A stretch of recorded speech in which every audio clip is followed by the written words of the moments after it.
Somewhere in a museum in Oxford, there is a small clay prism about the size of your fist. You could hold it in one hand. It fits in a coat pocket, and written into its surface, in wedge-shaped marks pressed into clay nearly 4,000 years ago, is a list. A list of kings, a list of cities, a list of who ruled where and for how long.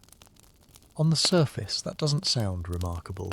Plenty of ancient civilizations kept records like that. What makes this one different is the numbers.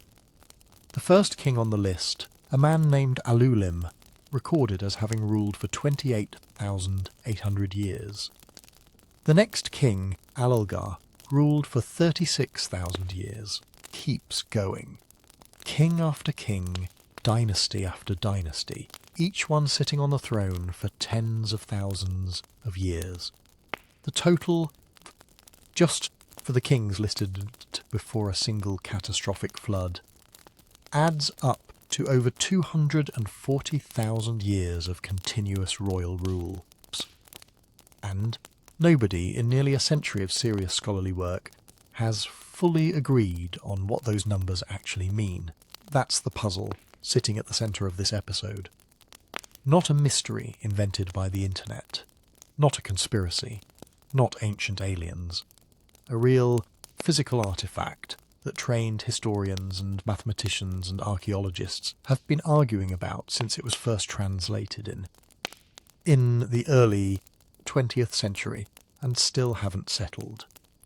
The numbers are real, the disagreement is real, and the fact that no clean explanation has stuck after all this time is, honestly, the most interesting thing about it.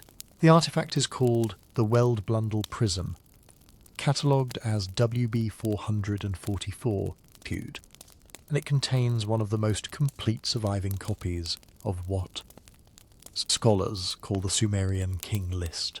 It was purchased in Iraq sometime around 1922 and donated to the Ashmolean Museum in Oxford, where it still sits.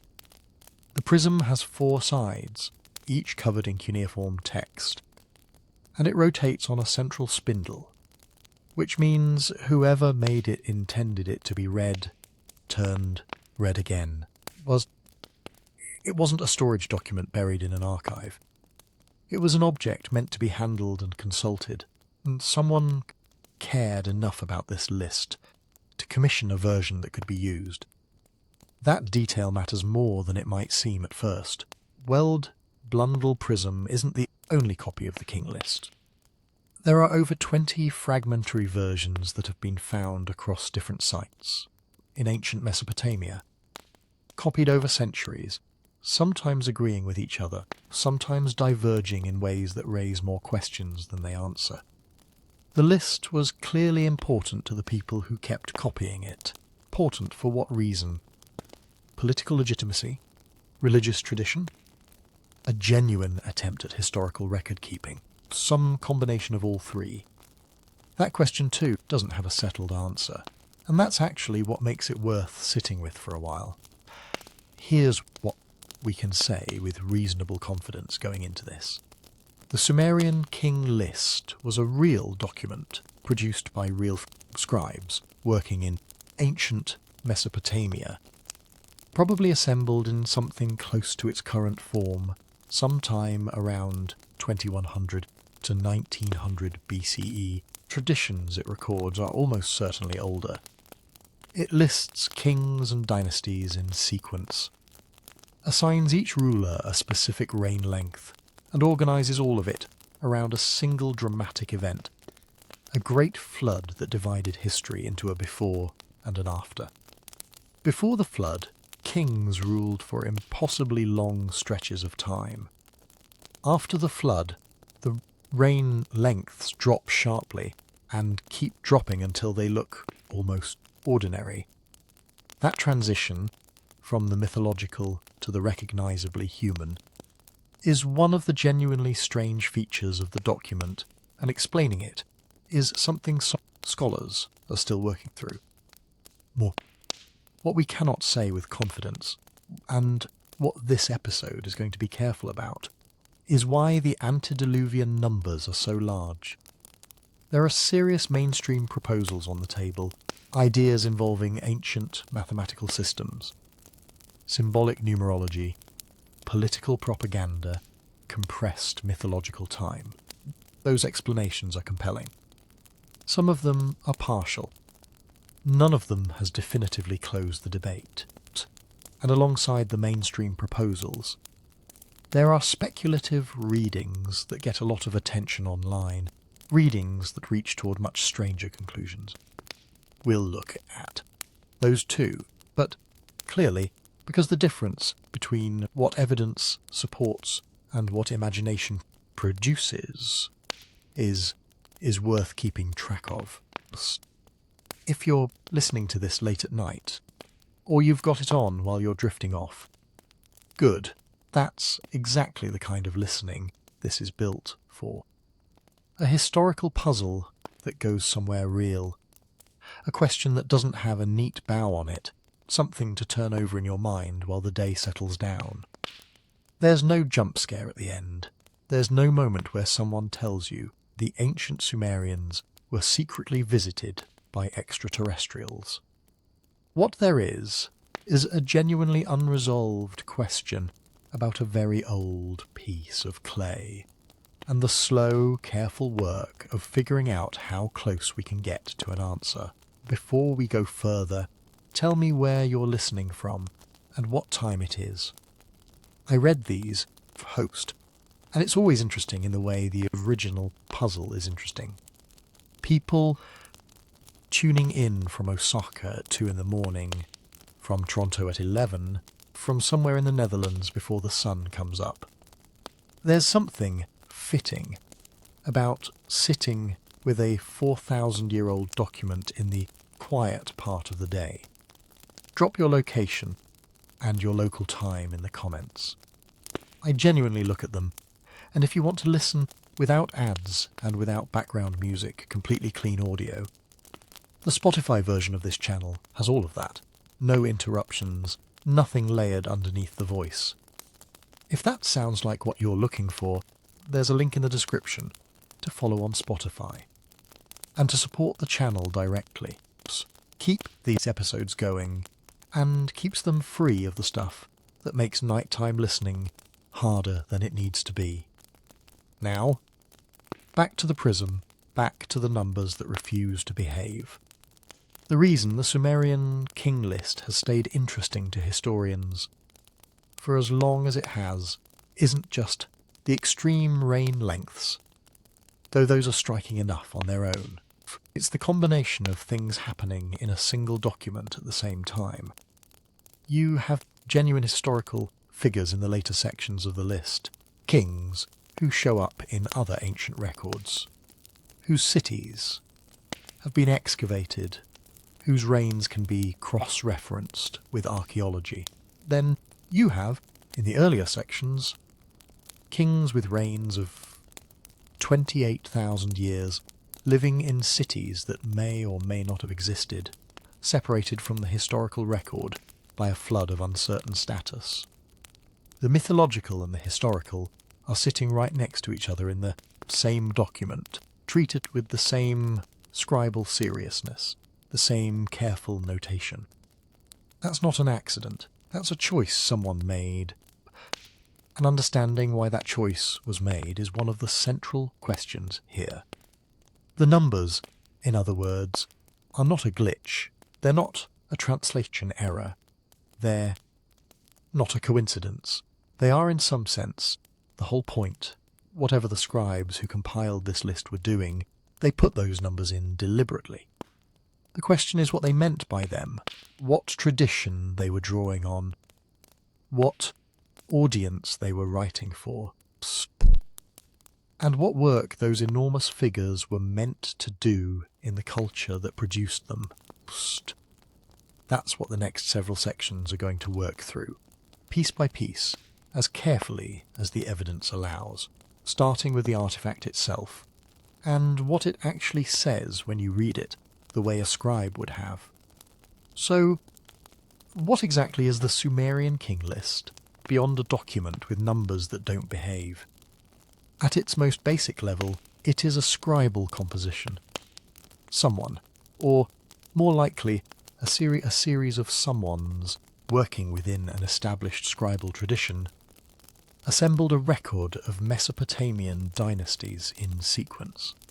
Each entry follows a consistent format: a city name, a king's name, a reign length, then the next king, the next reign, until something interrupts the sequence: a conquest, a collapse, a shift of power, and the list announces the transfer with a phrase that became one of the most repeated formulas in the entire document. Kingship was carried to another city. Then it starts again. New city, new king, new reign length. The structure is almost mechanical in its regularity. And that regularity is itself meaningful, because it reflects something deeper than record keeping. The concept sitting underneath the list is what scholars call the theology of kingship in ancient Mesopotamia, and it is a genuinely unusual idea once you sit with it.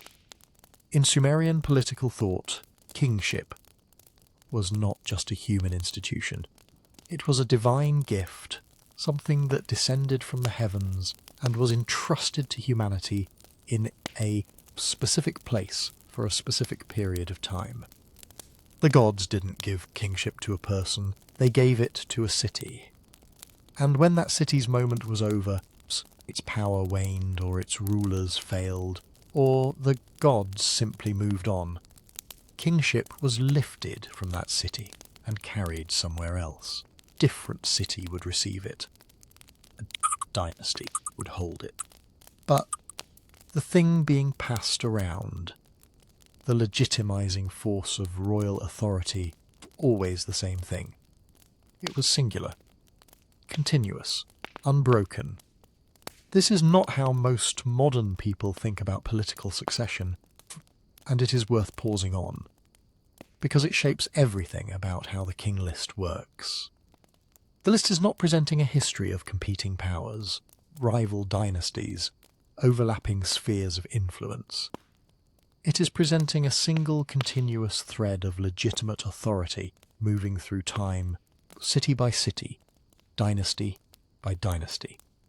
The fact that two kings may have ruled simultaneously in different cities doesn't matter within the document's logic. Only one city could hold kingship at any given moment. The others were simply waiting their turn, or had already had theirs. The list organizes the messy, contested reality of ancient Mesopotamian politics into something much cleaner. Single line, leading from the very beginning of civilization to the present moment of whoever was reading it. That is what the text is trying to do at its core. It is not a neutral archive. It is an argument about continuity.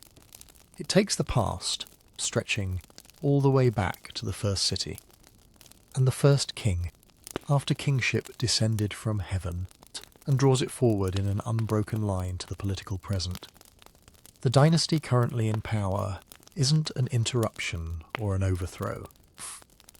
It is the latest legitimate holder of something ancient and sacred. The King List is, among other things, document designed to make the present feel inevitable.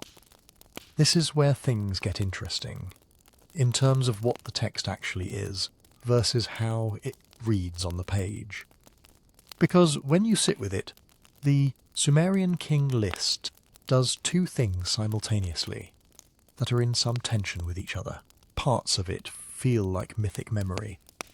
Kings with names that carry symbolic or divine resonance, ruling for spans of time that clearly don't belong to any human lifespan, living in the deep legendary past before a world-altering flood.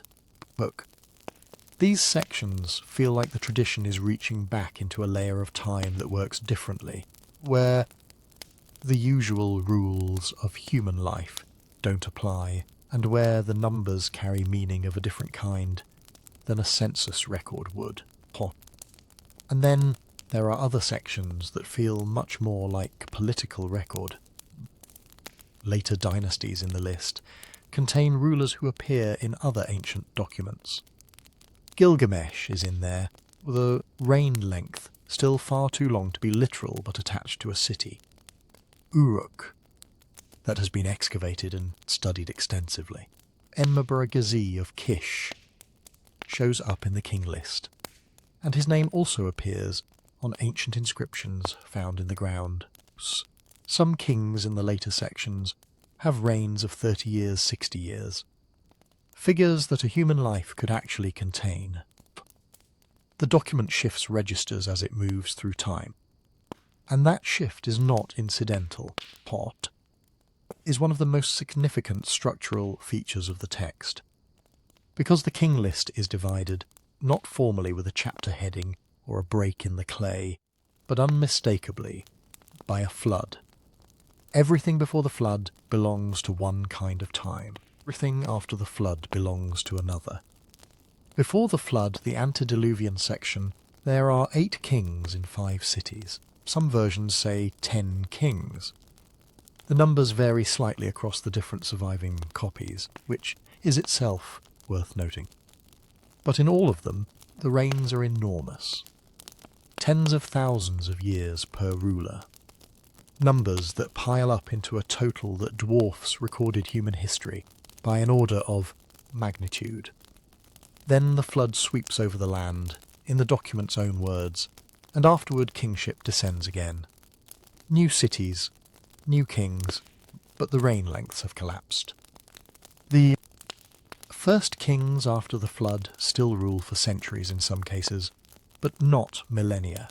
And as the list moves forward through time, the reigns keep shrinking, irregularly, with occasional outliers. The general direction is unmistakable. The document is moving toward the human scale.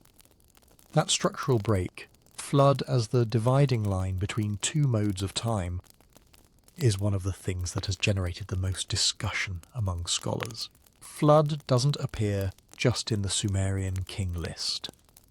It shows up across ancient Mesopotamian literature, in the Epic of Gilgamesh, in the Atrahasis myth, in multiple cuneiform texts where a catastrophic deluge separates an earlier age from the present world. King List is participating in a much larger tradition of flood memory.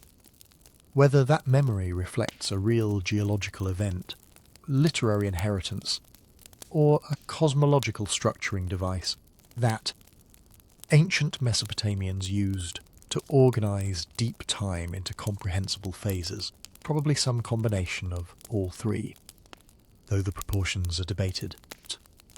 What matters for understanding the King List as a document is that the flood is doing structural work. It is not decoration. It is the hinge, the antediluvian kings on one side, living in a time when the world was different, when divine forces were more directly present, when the spans of individual reigns could exceed what we would now consider geological epochs. The post-flood kings on the other side, living in a world closer to the one the scribes themselves inhabited. A world of recognizable human institutions and compressed human lifespans. The document is not confused about which side of that line it is on. It knows. It is using the flood to say, this is where that time ended, this time began. Why does all of this matter? Not just as an interesting artifact, but as a document that people kept copying for centuries across a large stretch of Mesopotamian history? The answer probably has several layers to it. King List served real political functions. When a new dynasty rose to power and wanted to establish legitimacy, having its city appear in the correct place in the King List, having kingship arrive at its doorstep in proper sequence, a way of anchoring that power in something older and larger than military victory. It connected the present ruler to a chain stretching back before the flood, back to the moment when kingship first descended from heaven. That is a powerful thing to claim. and the document was a vehicle for claiming it. But there is also something that goes beyond pure propaganda in the way the text is constructed. The scribes who compiled and copied the King List were clearly engaged in a genuine attempt to organise their understanding of the past. They were asking, how did we get here? What came before?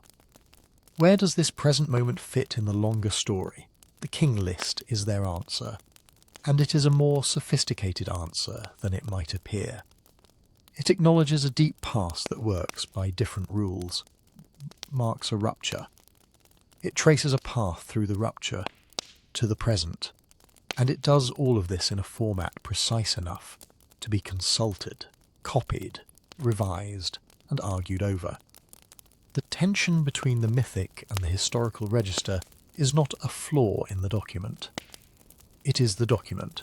The scribes were not confused about whether Alulim's 28,800 year reign was the same kind of fact as a later king's 30-year reign. They were working in a tradition that understood deep time and present time as operating differently, and they built that understanding into the structure of the text. Whether the numbers in the antediluvian section encode a mathematical system, a symbolic theology, or a compressed memory of genuine dynasties stretched into legendary proportions, question that will take some working through. But the place to start is simply this. King List exists because continuity mattered deeply to the people who made it. And the numbers, however strange, part of how they expressed that continuity. What the prism itself looks like, and what the different surviving copies tell us about how the tradition evolved, is where we go next.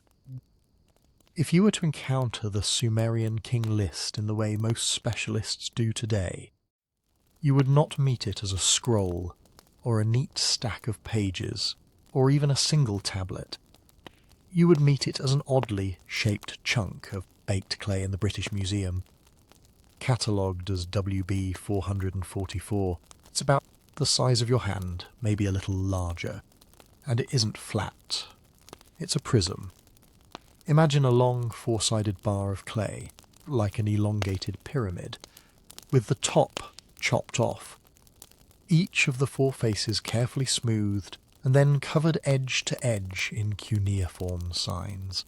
The scribe wrote the text in columns running down each face, then turned the prism a quarter turn, and kept going, rotating as he worked. To read it properly, you have to do the same thing. You don't sit in front of one surface. You turn the object slowly in your hands, letting the lines wrap around from face to face. That physical format is not random. It tells us something about how this text was supposed to function. A tablet has a front and a back, a natural beginning and end. A prism, especially one with its faces divided into neat, parallel columns, feels more like a reference object.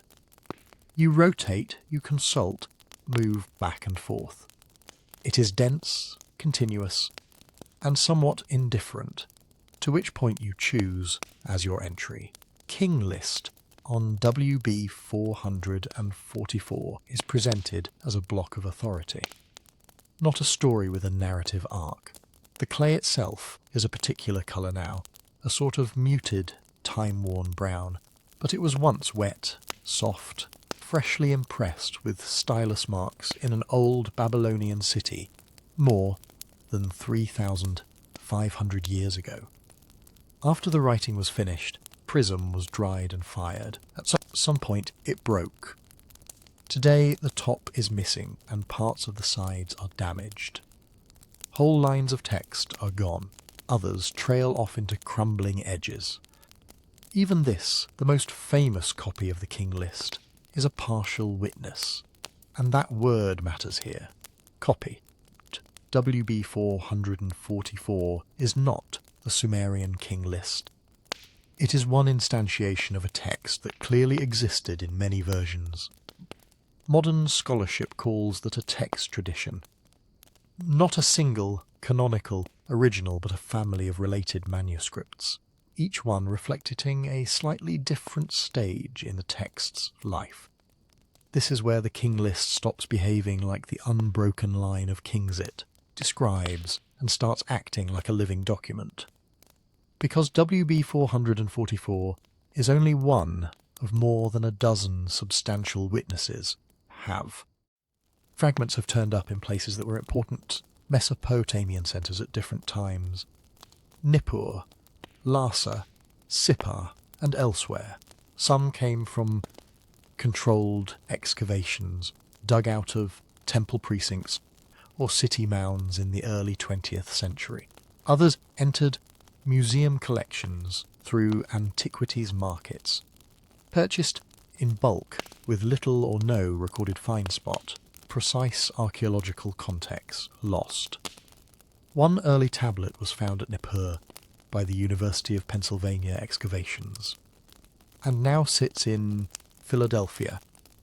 Others ended up in Istanbul's Museum of the Ancient Orient after Ottoman period digs. A particularly important fragment came from the site of Susa in modern Iran, carried off there in antiquity as booty from Mesopotamia and only rediscovered in the 19th century. WB 444 itself was acquired by the British Museum in the 19th century, probably as part of a lot of tablets shipped out of Iraq when European institutions were hungry for cuneiform of any kind.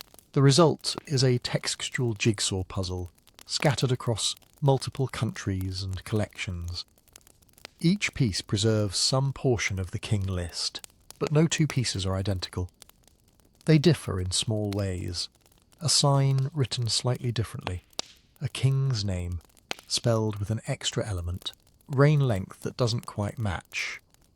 They also differ in larger ways. The inclusion or omission of entire dynasties, different totals for how long a city is said to have held kingship, occasionally even a different order of cities. This might sound chaotic. For philologists, it is exactly the sort of chaos that allows you to reconstruct how a text evolved. The irregularities are information. When one tablet has 8 antediluvian kings and another has 10, that isn't just an error, caught. It's evidence that the tradition itself was open to revision, augmentation, and reinterpretation. When a prism like WB 444 gives one number for a king's reign, and another manuscript from a different city gives a slightly different number, that discrepancy becomes a clue. Did a scribe miscopy? Did he deliberately adjust the figure to fit a numerical pattern? Did he have access to a slightly different textual ancestor? Material damage layers another level of difficulty over all this. Many of the surviving witnesses are broken in precisely the places we care about most. Antediluvian sections are missing lines.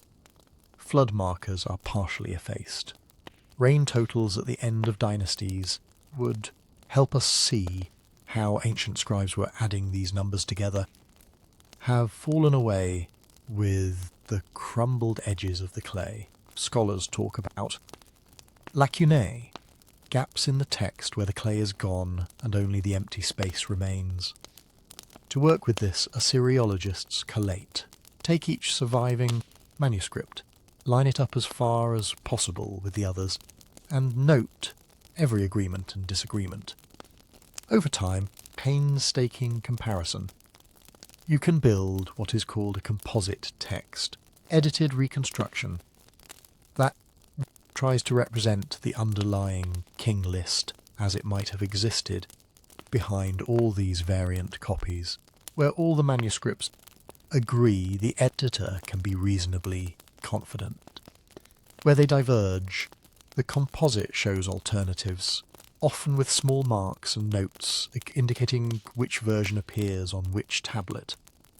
This is not a mechanical process. It involves judgment. 3 manuscripts give one reign length and 2 give another, a modern editor might tentatively favour the majority reading, but sometimes the minority reading is mathematically more coherent, with the Sunan surrounding numbers or better fits known historical data from other sources. The editor has to weigh probability, which reading looks more like a deliberate revision, which looks more original. King List, in other words, is no longer a single line of numbers. It is a mesh of scribal decisions spanning centuries. All of that bears directly on the question that drew us here, the enormous reign lengths before the flood. When people quote the King List as saying that Alulim ruled for 28,800 years, they are usually quoting that appears on WB 444. But not every witness agrees on every antediluvian reign length. Some copies shorten or lengthen particular kings. Others adjust the totals for how long kingship stayed in a particular city before the flood came. And in several crucial spots, the clay simply fails us. The numbers are gone. That means that any attempt to interpret these figures has to start from a position of uncertainty. We are dealing with a textual tradition in motion, not a fixed data set. If a later scribe in an old Babylonian school decided that an earlier reign total needed to be fixed, so that the sum of the antediluvian kings came out to a neat, symbolically loaded number, when converted into base 60, he could change a sign or two. If another scribe thought a particular city ought to be represented in the deep past for local political reasons, he could insert a king, complete with an appropriately impressive reign. Over generations, these kinds of moves would ripple through the tradition. Presence of multiple copies also tells us something positive. This text mattered enough that scribes kept reproducing it, even when they did not agree on the details.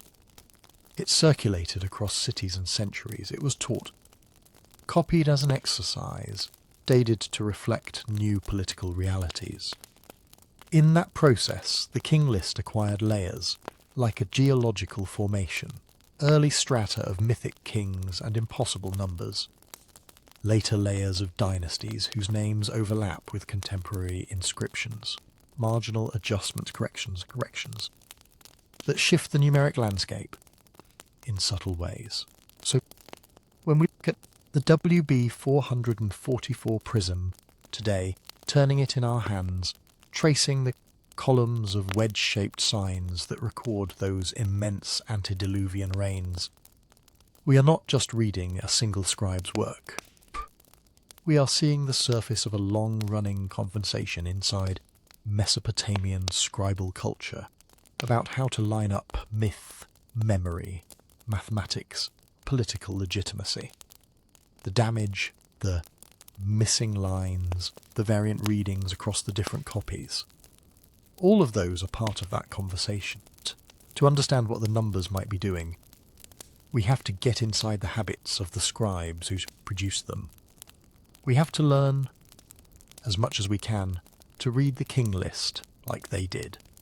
Not as a modern historian scanning for literal years, but as someone trained in cuneiform mathematics, narrative formula, and political theology. That is where we go next. If you strip the King List down to its skeleton, a very simple pattern emerges. City, dynasty, king, reign, total, transfer, over and over again. It usually begins with a formula. After kingship descended from heaven, kingship was in Eridu. That first clause is important. Kingship is not just something humans decide to do. It arrives, almost like a divine substance, and it chooses a city. Then the list moves into the sequence for that city. In Eridu, Alulim became king. He ruled X years. Alalga ruled Y years.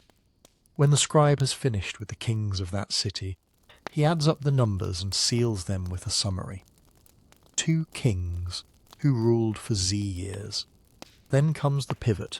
Then Eridu fell and kingship was taken to Bad Tibira. That phrase, kingship was taken to, is the backbone of the whole composition. Turns a string of rulers into a story about a single, almost tangible thing, kingship, moving from place to place. Prism repeats this rhythm dozens of times. City lists of one or more kings, reign lengths, a brief total, then the announcement that kingship has been transferred. Sometimes the verb is taken, sometimes carried off. Sense is always that kingship is being relocated, not abolished. On the surface, that part is straightforward. A scribe. Learning the text would memorize the order of mites and the sequence of dynasties, the way a modern student might memorize the order of presidents or emperors. The place names and most of the royal names are unambiguous. They can be matched in later parts of the list. Kings, we know, from independent inscriptions, building dedications and year names. The skeleton of city. Dynasty. King is not especially mysterious. The trouble begins as soon as you lean in on the numbers and the categories. Even for a well-trained Assyriologist, cuneiform numerals require a double take. The same clusters of wedges can mean different things depending on context. Single units, tens, 60s, multiples of 60, or larger composite values. In the King List, those values are often written compactly. A few signs stand in for what, to our eyes, is an enormous number. The scribe wasn't trying to fool anyone. He was writing in the ordinary conventions of his own mathematical world. That mathematical world ran on base 60, not base 10. 60 was the organising unit, the way 10 is in our decimal system. Time, measures, and accounts were all expressed as combinations of 60s. So, when the King List gives a reign as 28,800 years, is not one long string of digits. It is a neat pattern of 60s stacked together. Total for a dynasty is likewise expressed in sexagesimal chunks. And those chunks can be arranged to produce numbers that are mathematically satisfying in ways that jump out to a scribe and are invisible to us. That is where the list stops being simply enumerations, behaving like a piece of crafted literature.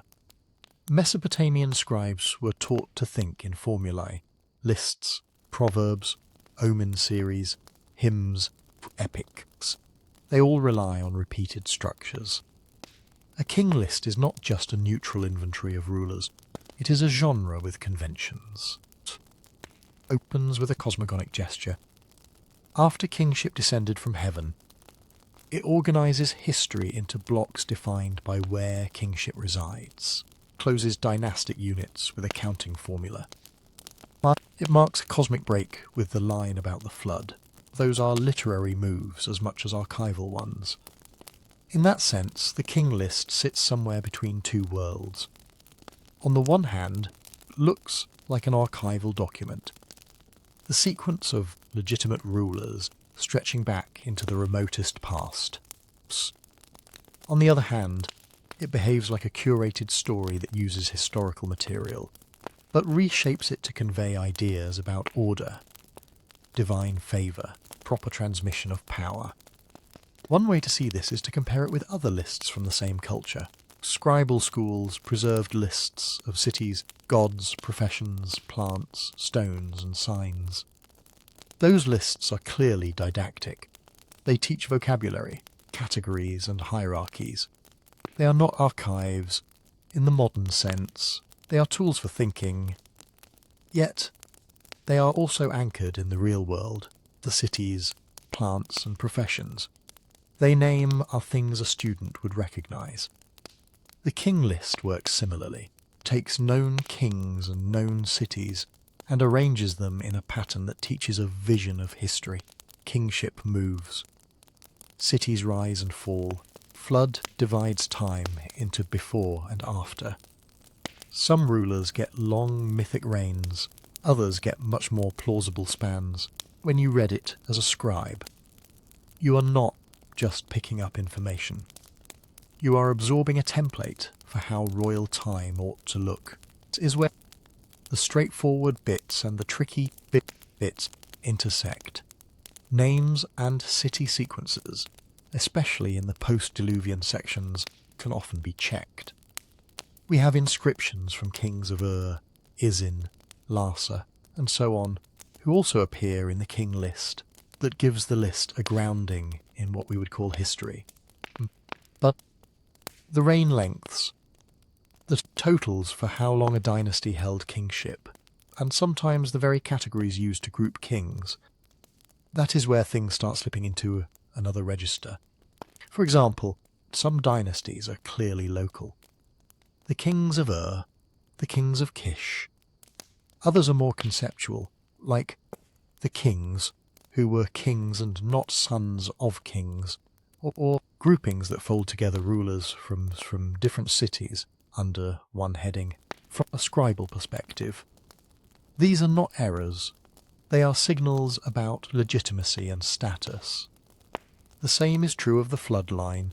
Text does not just say, "There was a flood." It says, "The flood swept over," and then, after the flood had swept over, kingship was taken down again from heaven. The categories shift. Before the flood, you have antediluvian kings in cities that may already have felt legendary. After, you get dynasties that blend mythic aura with more ordinary royal chronicle. Within each of these zones, the numbers behave differently. For the flood, reigns are enormous. After, they rapidly contract to human scale. But internally, within each zone, there are patterns. Totals for a city may add up neatly in sexagesimal terms. The sum of all antediluvian reigns in a given version may form a round, symbolically resonant figure. Those internal symmetries are unlikely to be accidental. They look like the fingerprints of scribal calculation. To someone trained in that tradition, internal coherence would not mean every number is literally true in calendar years. It would mean the reign lengths and totals form a harmonious structure that fits our expectations for how divine and royal time should be ordered. If that required adjusting a reign by a unit or two of 60 to produce a better sum at the end of a dynasty, scribe could do that, and still feel he was preserving the truth of the tradition. This helps explain how the King List could function for centuries as both an authoritative text and a flexible one. It could be copied in scribal schools as a model of proper writing and calculation, could be cited by kings who wanted to situate themselves in a long, venerable line. The descent of kingship, the order of cities, the flood as a dividing line, remained stable enough that different versions still felt like the same composition, the same time. Individual numbers, totals, and even dynastic groupings could be tuned to fit local politics, pedagogical needs, or evolving numerical tastes. Reading it like a scribe then involves holding two things in your mind at once. On one side, there is the archive-like surface, a chronological list of rulers, cities, and durations. On the other, there is the literary architecture, formulas, the transfers of kingship, the symbolic handling of time. The gigantic antediluvian reigns sit right at the junction of those two. They look like years, they behave like numbers that can be added and totaled, but they also participate in a pattern that is more about meaning than about measurement. That is why the list can be internally coherent, even when the reign lengths strain credulity for us. The coherence lives in the patterning, in the way cities alternate, in how the flood punctuates the line, in how the sexagesimal totals resolve into elegant sums. To see that clearly, we have to move next into the part of the text that pushes this tension to its limits. The kings who ruled before the flood for tens of thousands of years, in a world that already feels like myth when you finally reach the beginning of the story on WB 444. You don't start with something modest. You drop straight into a world where a handful of kings rule for spans of time so large that, even written in neat sexagesimal clusters, feel like they don't quite belong on the same page as ordinary human life. The antediluvian section is short. That in itself is striking. For the entire epoch before the flood, the prism gives you only 8 kings and 5 cities. That's it. Eridu, Badtibera, Larak, Sippar, Shuruppak, tiny cast list holding up an unimaginable amount of time. The rhythm here is the same as in the rest of the text, cranked up to an almost absurd scale. Alulim became king. He ruled 28,800 years. Alalgar ruled 36,000 years. 2 kings. They ruled 64,800 years. Then Eridu fell, and kingship was taken to Badtibera. Already, the numbers are doing something odd. 64,800 years in a single city, with only 2 names. You get 3 kings in Badtibera, with reigns of 43,200, 28,800, and 36,000 years. Then, the same closing formula. The count of kings, the enormous total, the movement of kingship onto the next place. It keeps going in the beat. In Larak, Ensipasiana ruled 28,800 years. 1 king. Larak, 28,800 years. Then Larak fell and kingship was taken to Sippar. In Sippar, Enmendarana became king. He ruled 21,000 years. 1 king. Sippar, 21,000 years. Then Sippar fell and kingship was taken to Shuruppak. Shuruppak gets the last group. Several kings, the most famous of whom, in later tradition, is Ubara Tutu, the father of the flood hero Ziosudra. Their reigns are shorter by antediluvian standards, still thousands of years each, but the cumulative total remains gigantic. Then the hammer falls. 5 cities, 8 kings. They ruled 241,200 years. Then the flood swept over. In just a few lines, text. The text has carried you from the descent of kingship to the annihilating boundary of the flood on the shoulders of a tiny number of impossibly long-lived rulers. It's easy to get lost, but the pacing matters. List is not trying to overwhelm you with an endless genealogy. It almost does the opposite. It compresses the entire pre-flood world into a minimalist sequence of names. Alulim, Alalgar, the shepherd kings of Badtibera, Parsiana in Larak, and Mendorana in Sippar, the final Shuruppak rulers. Each name carries weight in other texts, especially in later Sumerian and Akkadian literature, but here they appear as beats in a pattern. King, absurdly large number, total, transfer. For a modern reader, the instinct is to reach for a calculator. 200 years before the flood even happens. If you compare that to archaeological chronologies, it makes no sense at all. City sites like Eridu and Shuruppak have occupational histories measured in millennia, not hundreds of thousands of years. No human lifespan we know of comes remotely close to even the smallest of these reigns. That shock, the sense that these numbers have broken loose from any biological or historical reality, is one of the main reasons the King List is so famous online. It feels like either a cosmic typo or a revelation. Either scribes have somehow miscopied years for months or days, or the text is quietly hinting at some forgotten age, when kings, gods, or something in between really did live for tens of thousands of years. But if you back up into the scribal world that produced WBB 444, the antediluvian section looks a little different. First, the structure. 8 kings across 5 cities, with a clean total of 241,200 years. That total is not random. Sexagesimal terms. It resolves into a pattern of 60s that would be tidy to a trained eye. Individual reigns: 28,000, 800, 36,000, 43,200 are themselves neat multiples of 60 and 3,600. The numbers interlock. They are chosen to sum cleanly, to create a harmonious block of before the flood time. Second, the names themselves are not neutral placeholders.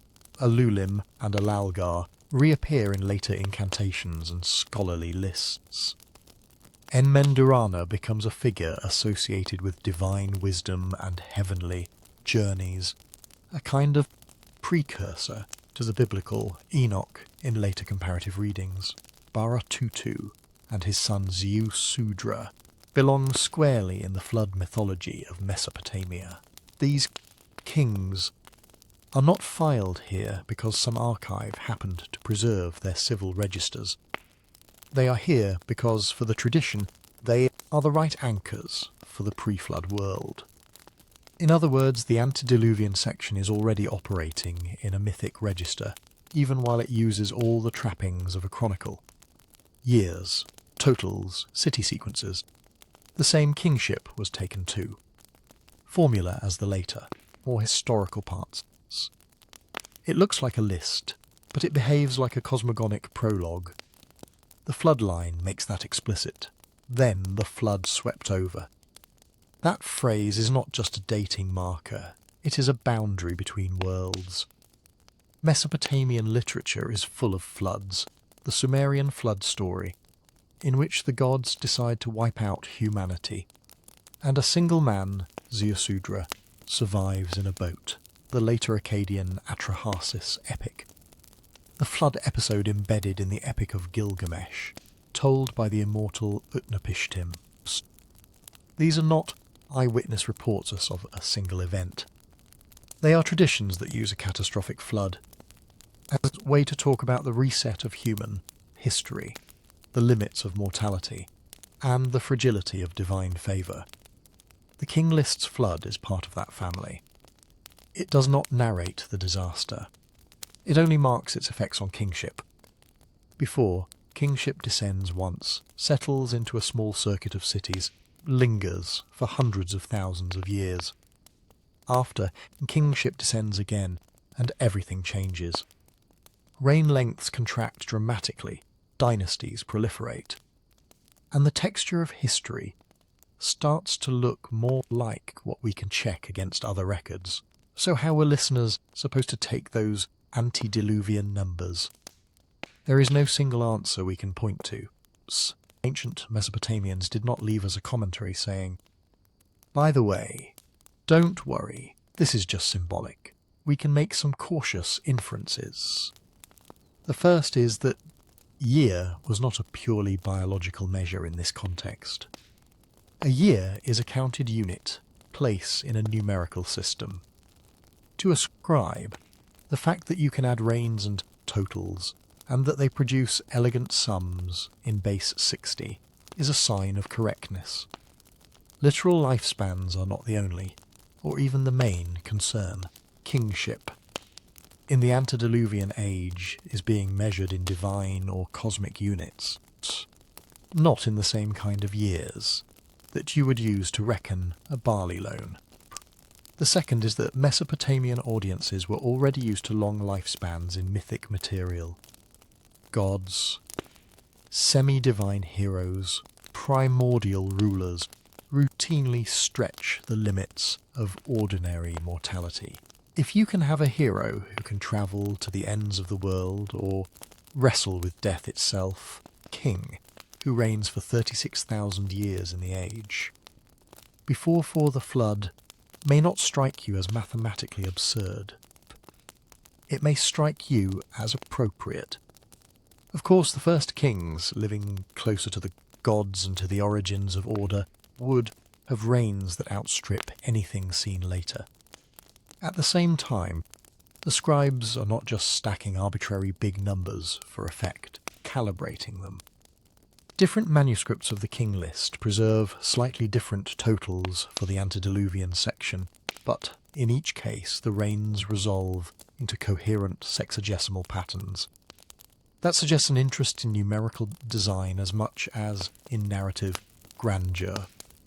This brings to the core question that keeps it coming back whenever the King List is discussed.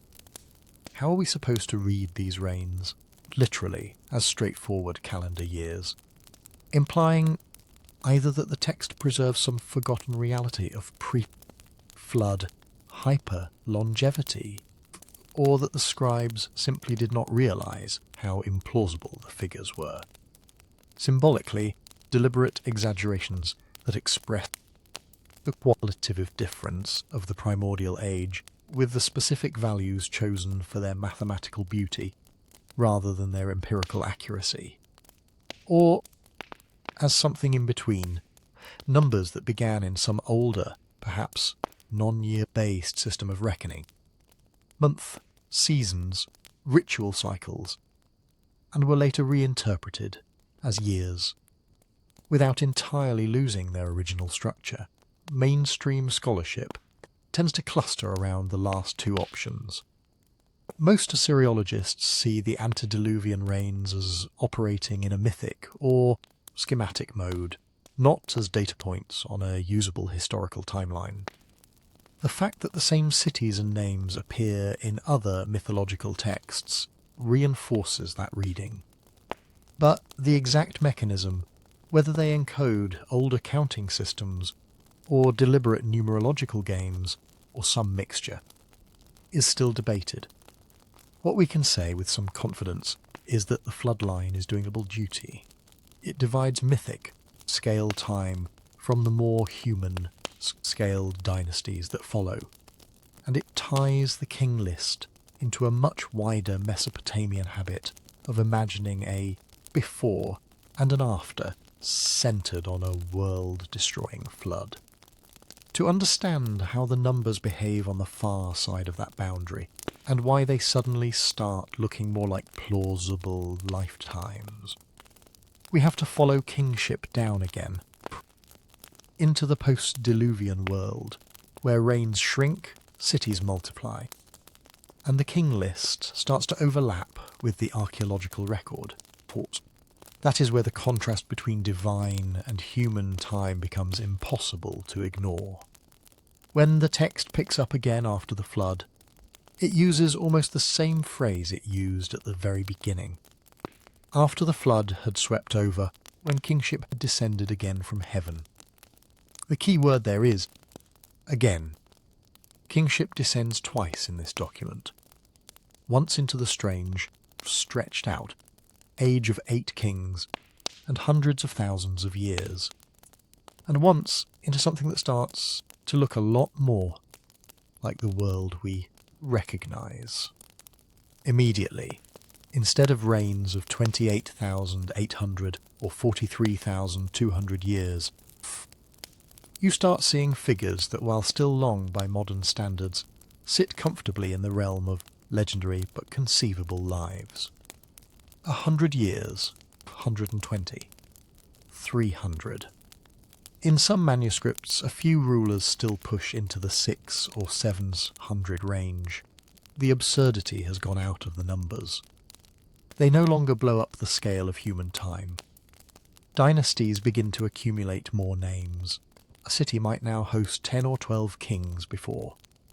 It fell and kingship was taken to the next centre. Totals are still given. How many kings? How many years? But those totals are now measured in the tens of centuries rather than in geological spans. Political turnover becomes faster, the circuit of cities expands. In literary terms, this reads like a hard cut.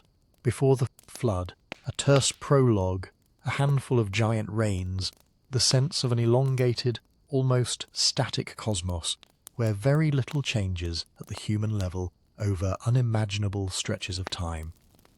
After the flood, ocean, succession disputes, shorter reigns, cities rising and falling on a scale measured, at least in principle, in lifetimes rather than epochs. This is also the point where the King List starts to brush up against other sources. We have to be careful here. The fit is not perfect. Scholars argue about the details constantly. But somewhere in those early post-flood dynasties, the text begins to mention names and places that appear elsewhere. On building inscriptions, in deditory plaques, in later literary traditions. Kish, the first post-Diluvian city in most versions, is an archaeologically real site north of Babylon with early dynastic levels. Uruk, Adab, Mari, Akkad, all cities named in the King List, are visible in the archaeological record in the 3rd millennium BCE, and in some cases earlier. Some rulers listed for these cities appear on independent inscriptions. Little stone or clay documents recording canal projects, temple constructions, offerings to gods. Not every king in the list has this kind of external anchor, and the sequence the text gives does not match straightforward excavated strata. But the overlap is enough that, from the flood onward, Assyriologists talk about historical horizons and points of contact rather than pure myth. Classic example is the city of Uruk and its famous king Gilgamesh. The King List includes Gilgamesh as a ruler of Uruk with a reign of 126 years. We do not have contemporary inscriptions of Gilgamesh himself, and some scholars doubt he was ever a historical person. Others think there may have been a real local ruler behind the later epic hero. Either way, by the time WB 444 was written, Gilgamesh was an established literary figure, and the King List places him inside a dynasty whose other members are more solidly attested. Farther down, the Akkadian rulers Sargon and Naram-Sin appear in the list, as do some kings of whose names you can also read on bricks, stelae, and administrative tablets. Here the King List is clearly intersecting with what we would call history, even if it rearranges, compresses, omits for its own reasons. That partial alignment has led to a kind of two-tiered reading tradition. The antediluvian section is treated as purely schematic or mythic. The post-flood section is treated as historical, but with a lot of caveats. It is selective, it telescopes time, it reorders things to make ideological points. It is not a neutral chronicle, it is one curated version of the past. The sharp break at the flood helps that work. By drawing a hard line between before and after, King List creates a narrative reset. Whatever strange things were true in the old world, the giant reigns, the handful of cities, proximity to the gods, are sealed off behind a catastrophe. What follows is a new dispensation, a world in which kingship has been re-granted, mortality has been normalised, and political history can start again from a fresh baseline. From a legitimizing perspective, that reset is gold. If you are a later king, commissioning or at least endorsing a text like this. You want a story in which the office you hold is cosmic in origin, but now firmly rooted in the human scale. You want to be able to say, kingship itself is older than the flood, older than any city now standing. It was born among the first people who ever organised themselves under a ruler. It survived, and it has come down through a long, carefully traced line to me. The flood allows you to split that story into 2 chapters. Chapter 1, the primordial era, marked off with impossibly long reigns that no ordinary person will ever match. That chapter establishes the antiquity and sacredness of kingship. It is closer to myth than to annals. Chapter 2, the post-flood sequence, where reigns shorten, cities diversify, and the narrative can be tied, at least in spots, to inscriptions, monuments, and living memories. That chapter establishes continuity and specificity. It connects your dynasty to a trackable chain of predecessors. The King List does this by being noticeably more granular after the flood, but it is still not inclusive. Many known rulers never appear. Local dynasties that we see in economic tablets or dedicatory inscriptions are simply skipped. Some cities that were important in their own regions are left out entirely. Even in the parts where the numbers look plausible, we are dealing with an edited tradition, not a sense of everyone who ever held power. This is what it means to say that the list is curating memory. The scribes behind WB 400, 444 and related manuscripts were choosing which kings and which cities counted for the story they wanted to tell.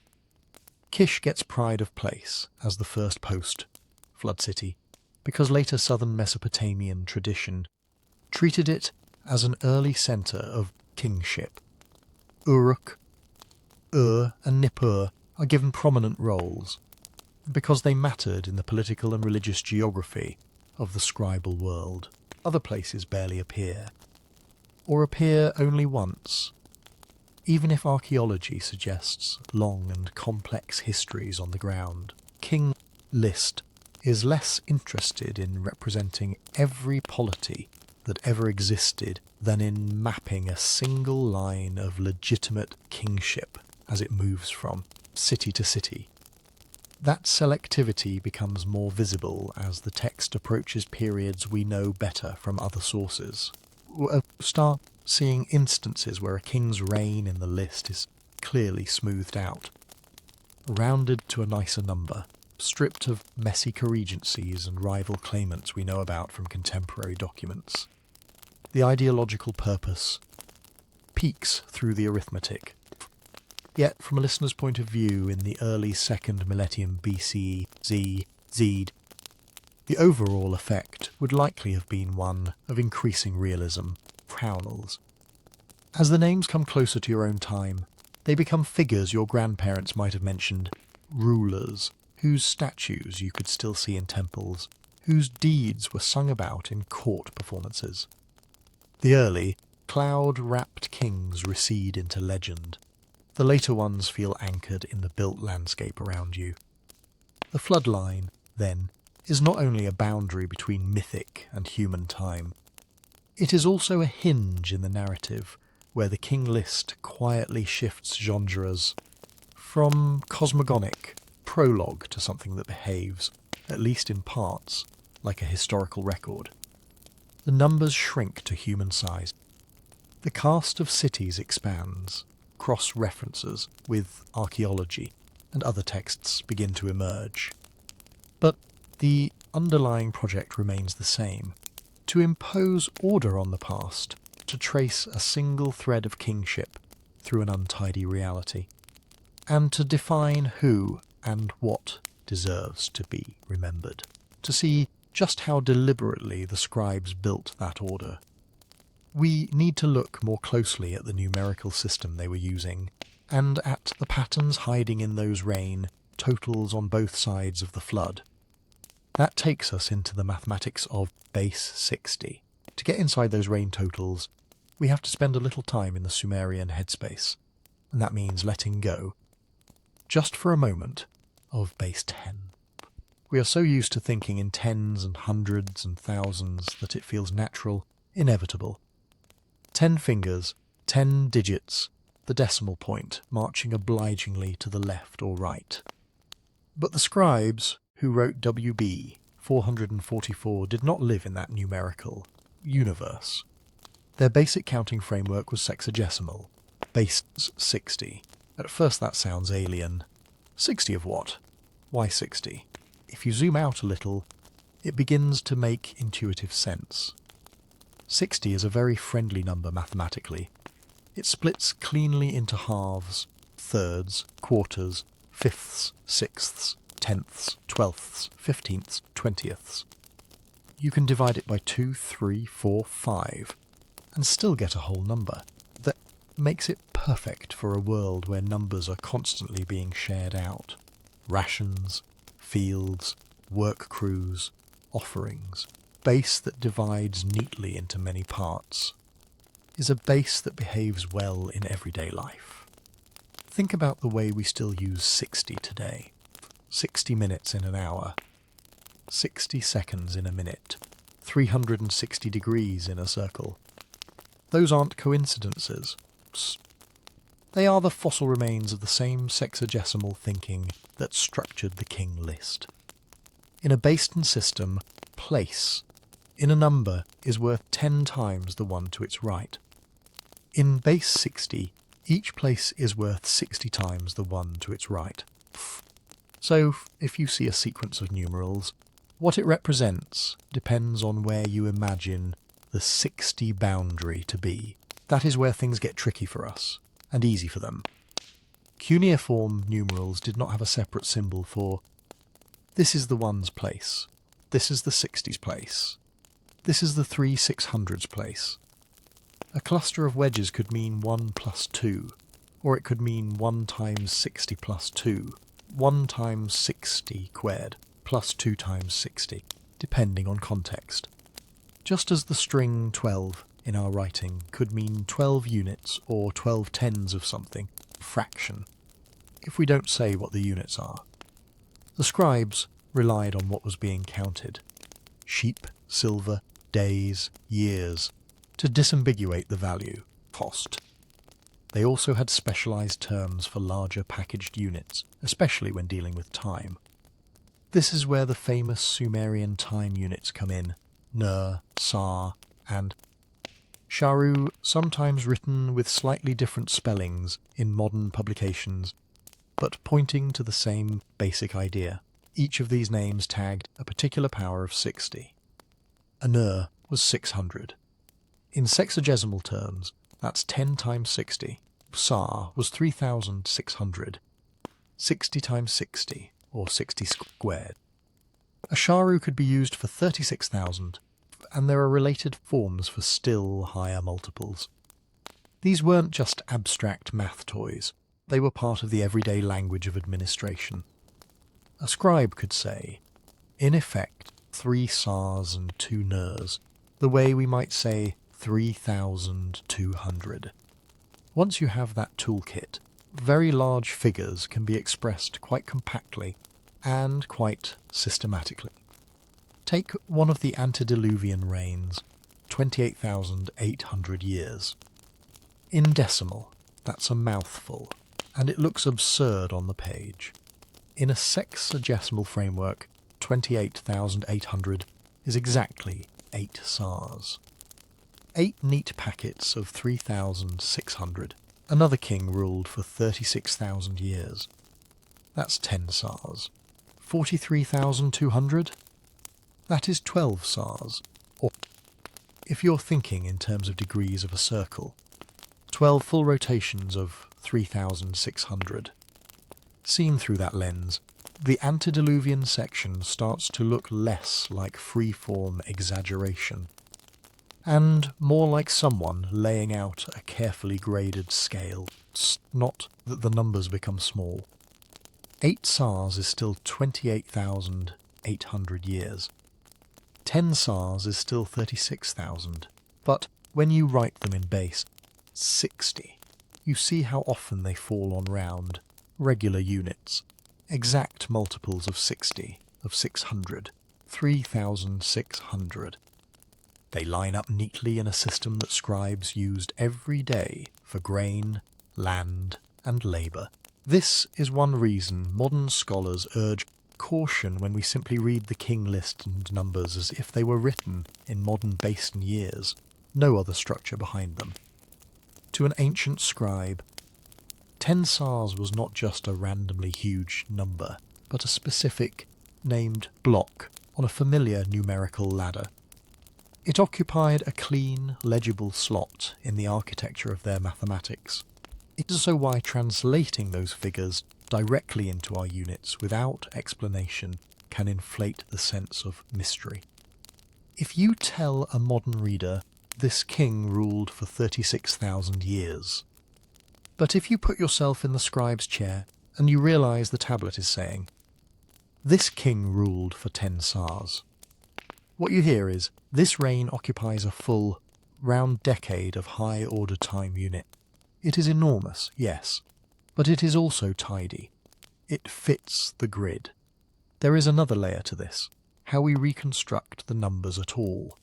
Because base 60 numerals are positional, but lack an explicit 0.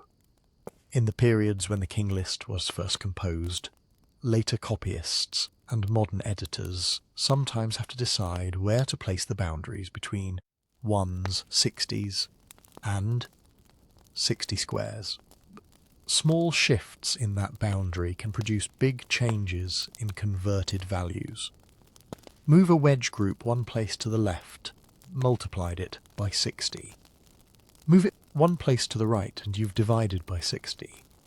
Over centuries of copying in different cities, and for different purposes, it is not hard to imagine that some reign totals might have drifted a place or two, especially in the legendary sections where no one had independent chronological anchors. Most Assyriologists think the antediluvian figures are huge on purpose. But base 60 conventions create room for variant readings and for confusion, especially if you come to them with decimal instincts. All of this feeds into a concept you see again and again in the scholarly literature on Mesopotamian numbers, numerical schematization.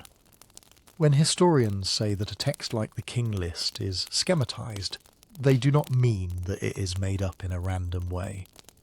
They mean that the numbers have been shaped to fit a pattern rooted in the metrology and mathematics of the culture. For example, a scribe might round reigns so that the total years of a dynasty come to a satisfying multiple of 60, 600, or 3,600. Individual kings might be assigned reigns that echo auspicious numbers or mirror each other across a narrative boundary like the flood. The aim is not to report a set of raw measurements, but to construct a past that is numerically harmonious. In the antediluvian section, that schematization is obvious. 8 kings, enormous but very regular totals, reigns that march up and down in clear multiples of sars and ners. After the flood, the numbers compress and fragment, traces of the same habit remain.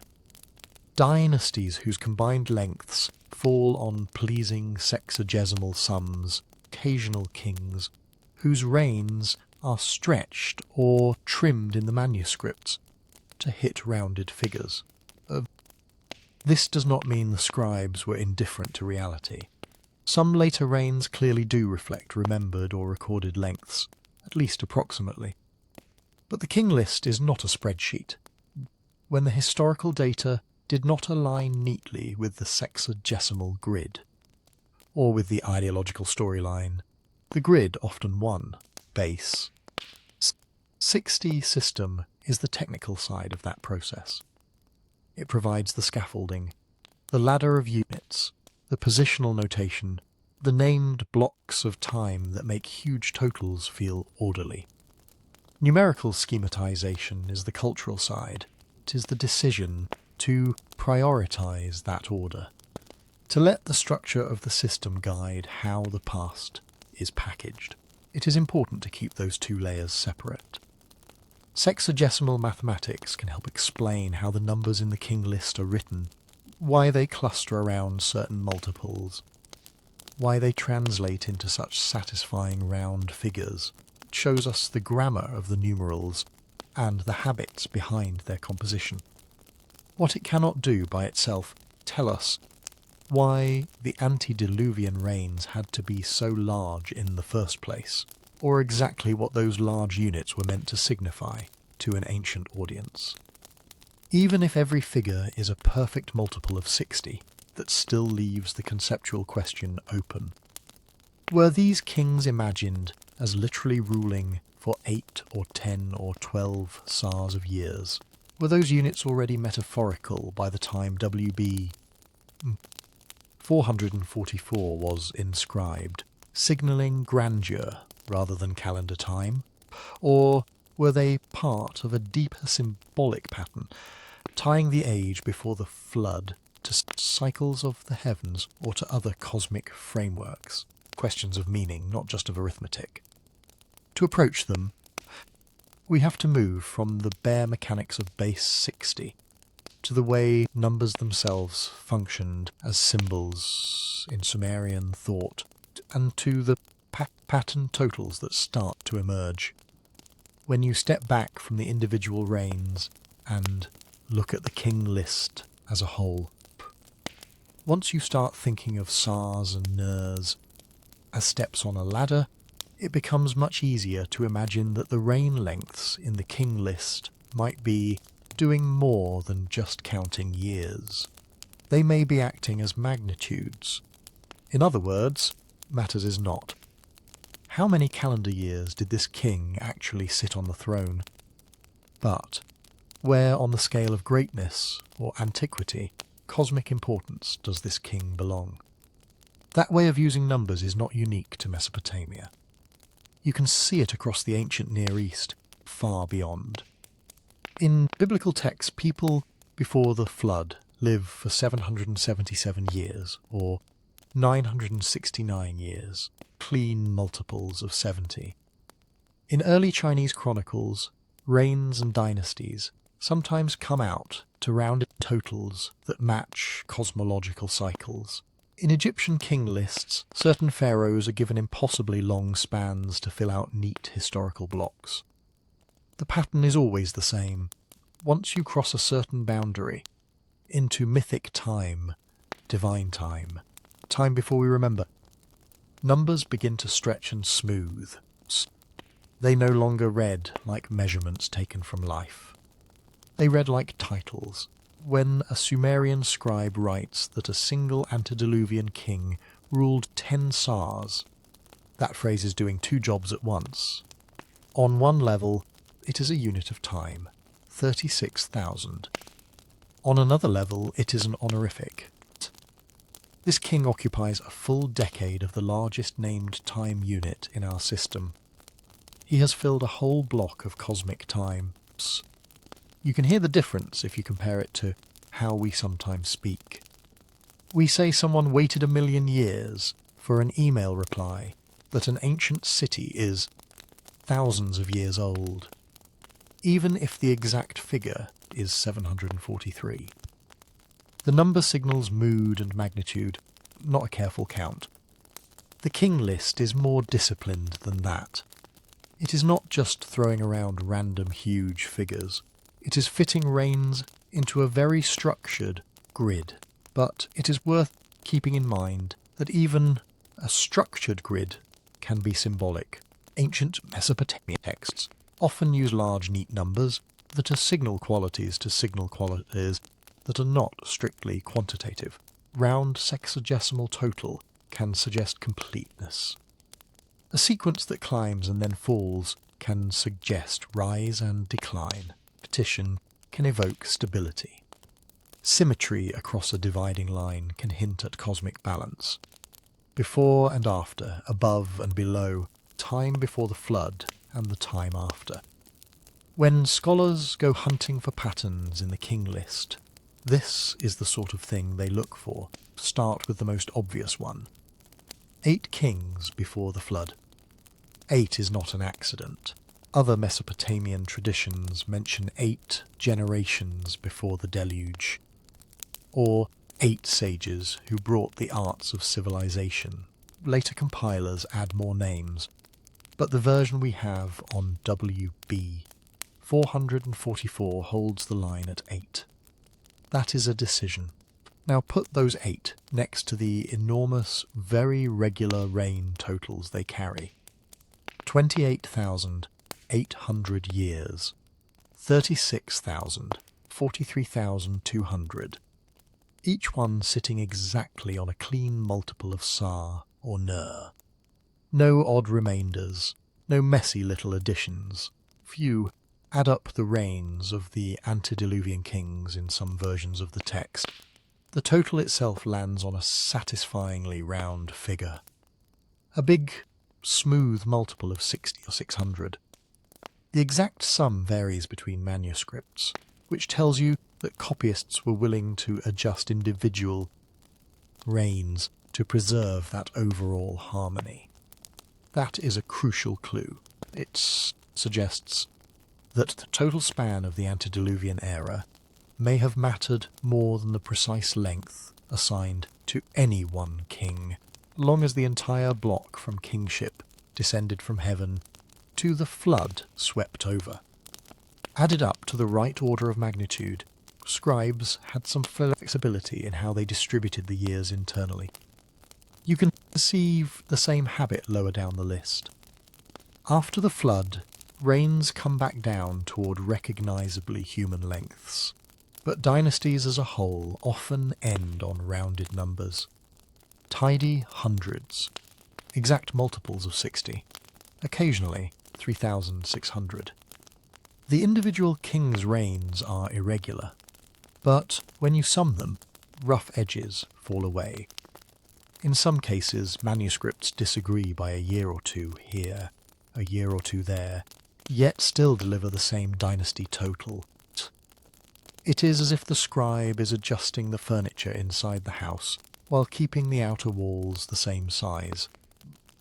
That is what schematization looks like when you are using numbers symbolically. Tune the components so that the overall figure hits the desired resonance point.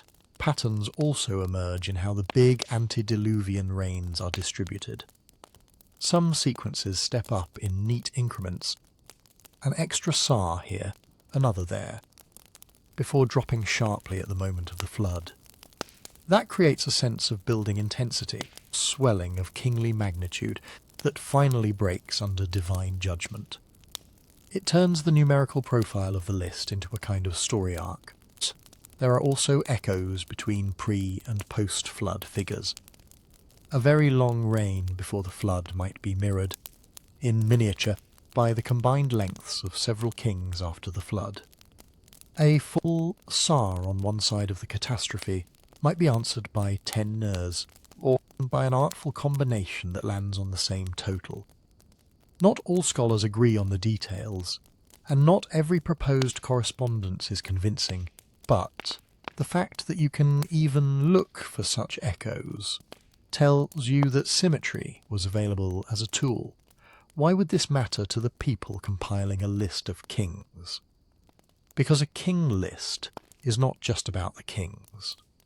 It is about the structure of time, by lining up reigns so that they fall into pattern totals. 8 rulers filling an enormous round block of before time, later dynasties adding up to other rounded sums. The king list presents history as something ordered, measured, and ultimately governed by a higher arithmetic. Kingship does not just bounce around randomly between cities and rulers, flows through carefully weighed periods marked off in units that resonate with the same sexagesimal system used to divide land and calculate offerings and track the movements of the heavens. That sense of order has political implications. If your dynasty happens to sit at the end of a block that sums to a beautiful multiple of 600, or your city receives kingship at the precise turning point between one numerically complete era and the next, that is a powerful bit of ideological capital. It suggests that your rule is not just the latest twist in a messy story, but the fulfillment or beginning of a numerically significant age. In that context, individual reign lengths can become negotiable. Scribe, drawing on older traditions, might know that a certain early king ruled for a very long time. Turning that impression into 12 sars rather than 9 sars and 3 ners is not so much falsifying as fitting. Choice allows the larger structure. The total for the antediluvian period, the symmetry across the flood, patterning of dynasties. Even at the humbler end of the list, where we are closer to historical ground, there are hints of the same mentality.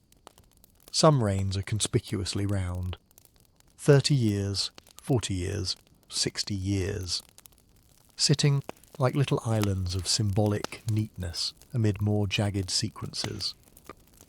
It is hard to prove that those figures are not precisely accurate. It is just as hard to shake the feeling that they have been trimmed and tucked for elegance. At this point, it is tempting to go hunting for a master key. You can imagine, for example, that the total antediluvian span was meant to represent a certain number of great years of some planetary cycle, or that the combined reigns up to a certain dynasty encode a grand calendrical scheme.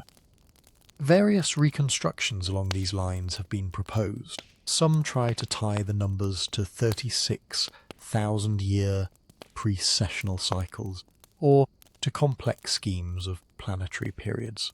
Host. The difficulty is that the evidence does not converge on a single agreed pattern. Different versions of the King List preserve slightly different totals. Other Mesopotamian texts that deal explicitly with astronomy and hemorrhology use overlapping, but not identical numerical structures. It is certainly possible that relationships existed in the minds of some scribes, but we cannot point to one encompassing blueprint and say with confidence. This is what the antediluvian numbers mean. What we can say is more modest, more secure.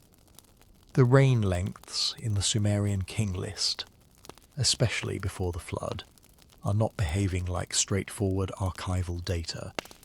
Sit on named units of time. They cluster in exact multiples of 60, 600, and 3,600. Their totals line up in ways that suggest deliberate rounding and adjustment. They show signs of being shaped to create symmetry, completion, pleasing sums.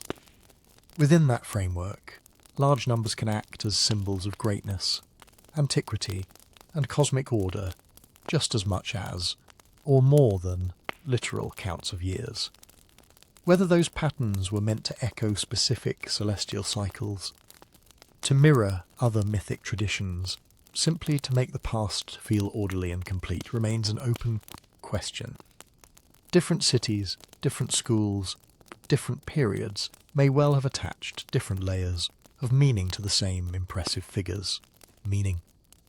To get at those layers, we have to look not only at the math and the patterns, but at the social work a text like the King List was doing. How numerical order helped it define who inherited kingship, and on what terms.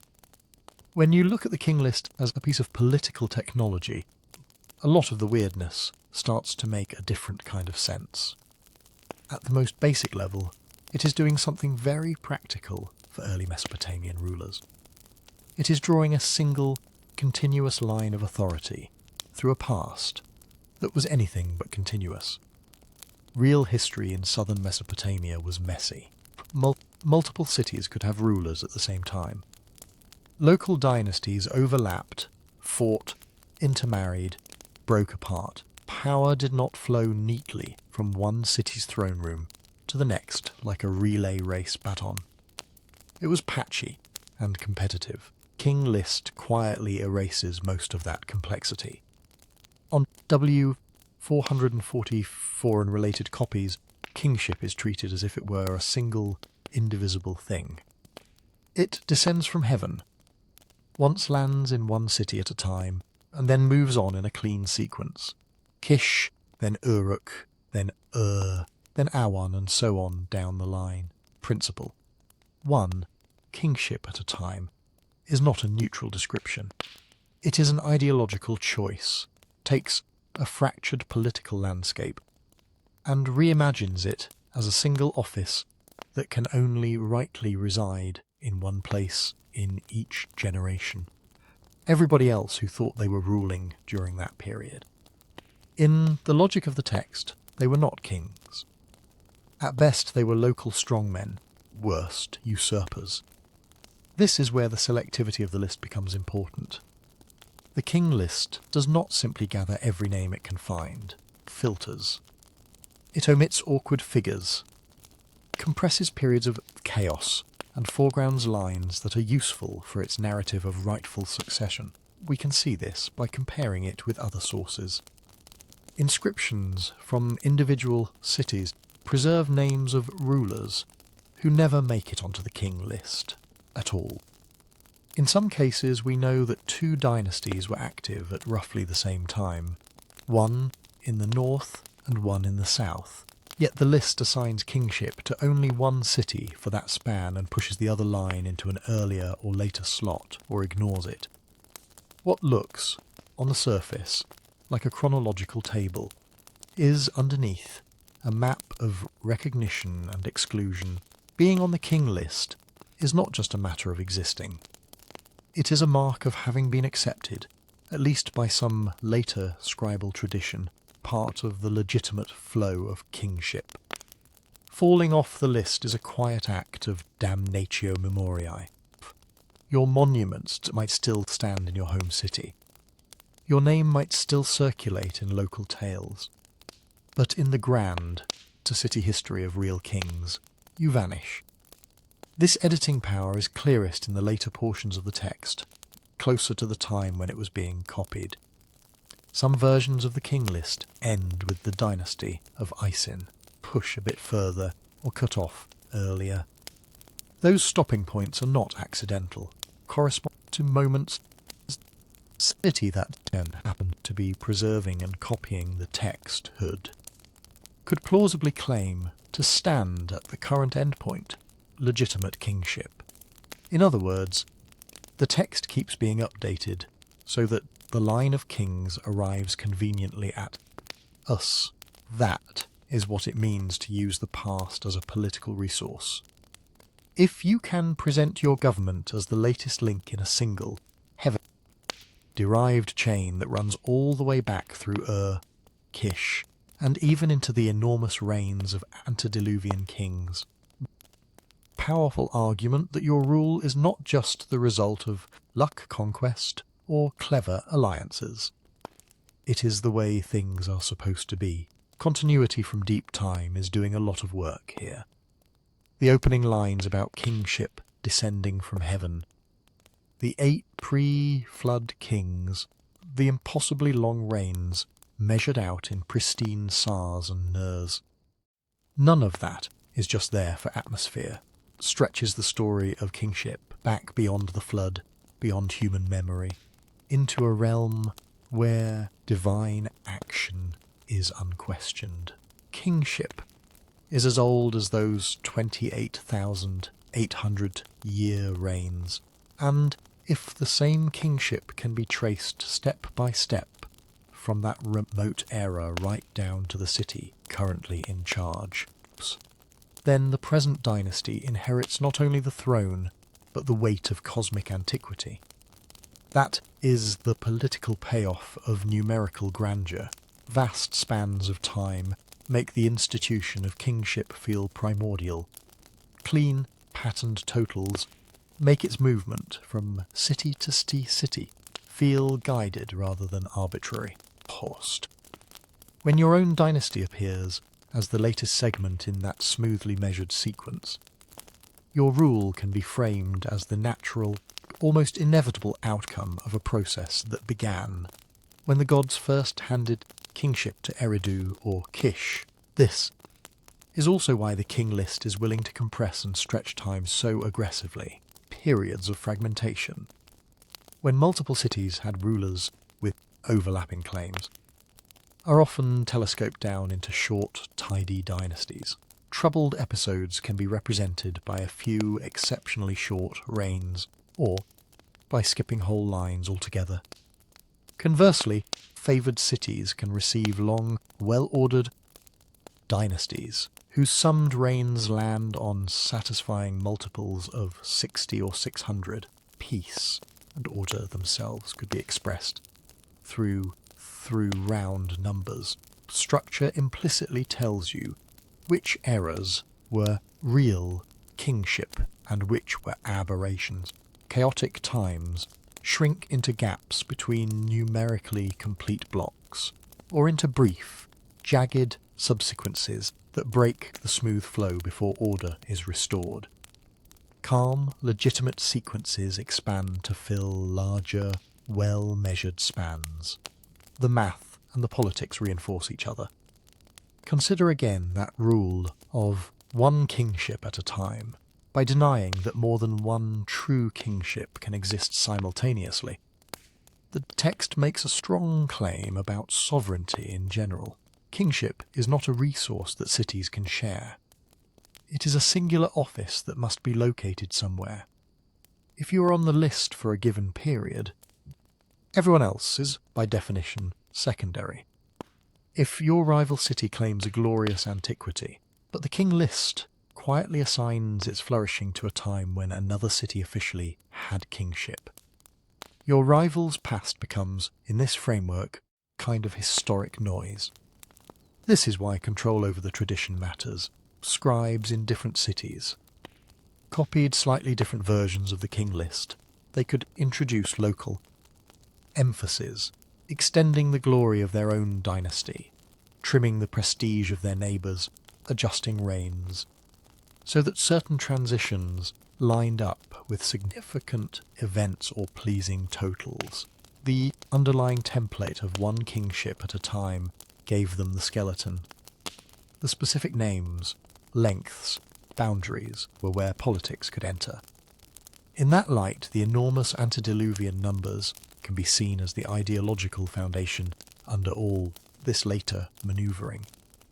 Those quasi-cosmic reigns establish that kingship is older than any particular city, older even than the flood. By defining that deep time in terms of vast, rounded magnitudes, the text turns history into something that feels geologic. Long, layered, inevitable, later dynasties, even when their individual reigns are down in human ranges. 12 years here, 36 there, are still positioned against that background of tens of thousands of years. No matter how fragile they were in reality, on the tablet they sit inside a story that has been running since the gods first delegated rule. When the numbers behave grandly, present looks less contingent. The choice to give one antediluvian king precisely 10 sars instead of 9 and a bit is not just a mathematical flourish. It is part of a long argument that kingship arrives in solid, measured blocks, that transitions between cities happened at numerically meaningful thresholds, and that whoever currently holds the office stands at the culmination of an unimaginably long, carefully apportioned sequence. Seen this way, the Sumerian King List is not simply trying to remember the past. It parcels out antiquity, legitimacy, divine favour in quantified doses. It decides which cities get to claim that kingship truly dwelt with them, and which have to content themselves with local memories. It assigns not only years to kings, but kingship to years, and it does all of this through the same sexagesime, sexagenesimal language of sars and ners that it uses to inflate the ages of pre-flood rulers. The huge numbers and the political messaging are not separate layers. They are part of the same toolkit.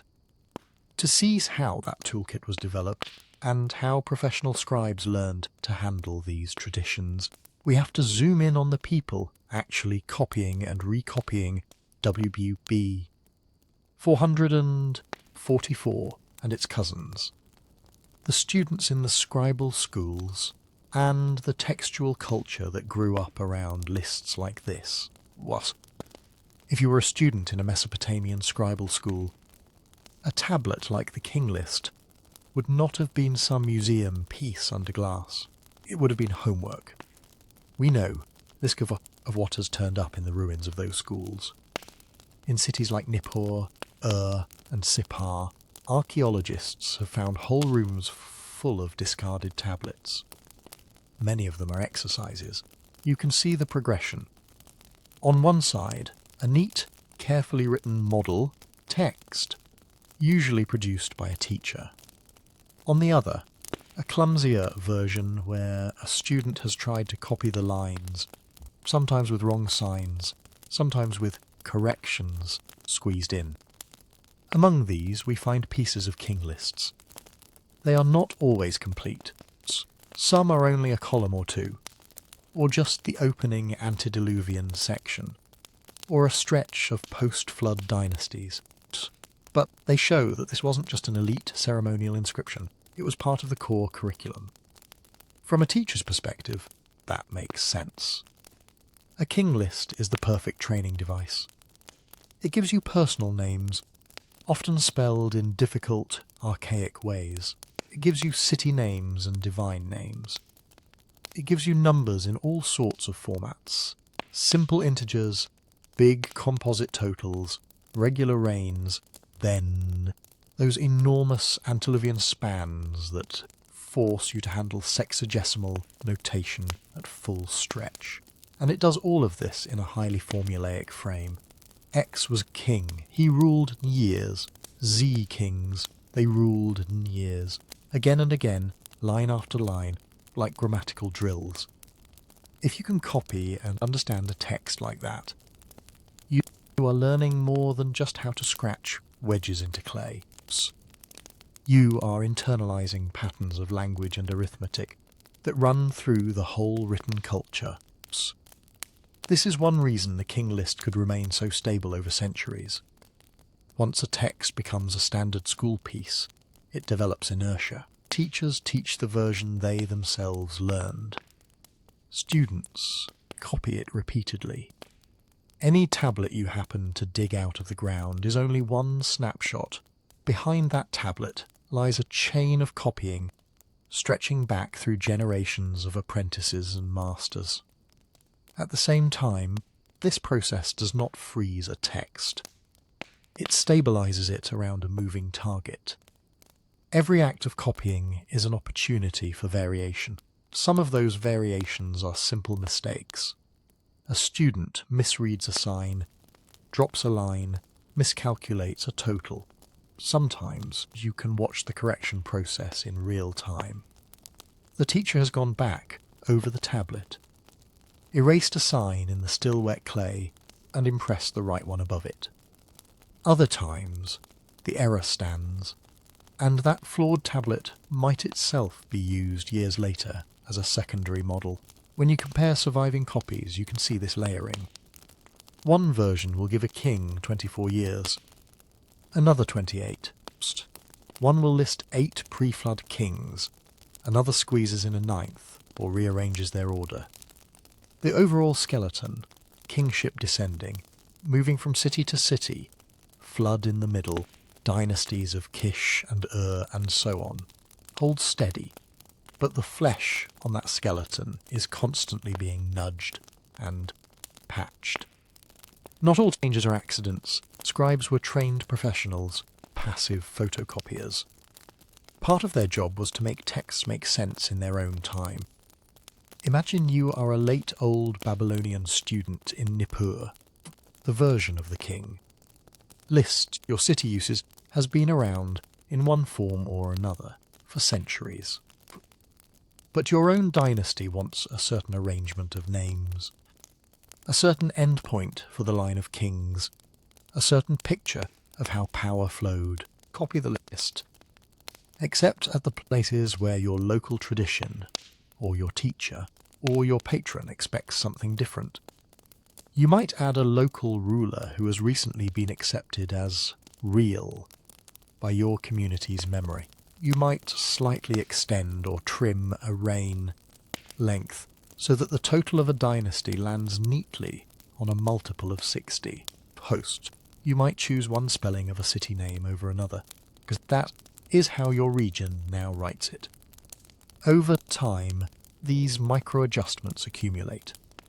Some of them are conscious ideological tweaks, like the ones we saw in the previous section, emphasizing Isin, downplaying Larsa, or vice versa. Others are less intentional but still meaningful. Miscopied number that happens to be close in the sexagesimal system, and therefore passes unchallenged, misunderstood archaic sign that gets regularized into a more familiar form. The result is a text that feels stable, because the main narrative and many of the numbers repeat from copy to copy. But that is actually breathing. You can think of it like a traditional song passed down by ear. The melody and chorus are recognizable across villages, but each community adds little twists, forgets a verse, or introduces a new stanza that fits their experience. Over centuries, you end up with families of related songs, not a single frozen original. The King List behaves the same way on clay. This is important for how we think about those giant antediluvian reigns. On WB 444, pre-flood section is already archaizing. The scribe is writing in a style that looks old, fashioned even for his time. Some names are strange, and probably drawn from much older tales or lists. The gigantic numbers are expressed in clean sexagesimal chunks. 5 sars, 8 sars, 10 sars, as if they belong to a well-established pattern. By the period when WB 444 was inscribed, the living understanding of what those numbers originally signified may already have been blurred. A much earlier tradition might have used them as symbolic markers, or as parts of a cosmological scheme, or simply as heroic figures associated with mythic ancestors. Later scribes learned that antediluvian kings have extraordinarily long reigns, and that these reigns come in multiples of Sar and Ner. They also learned the narrative structure. Kingship before the flood, flood, kingship after. They did not necessarily inherit the full conceptual toolkit that first produced those values. So when a student in a scribal house in, say, the early 2nd millennium BCE sits down to copy the opening of the King List, they are imitating a model whose deepest logic is only partly visible to them.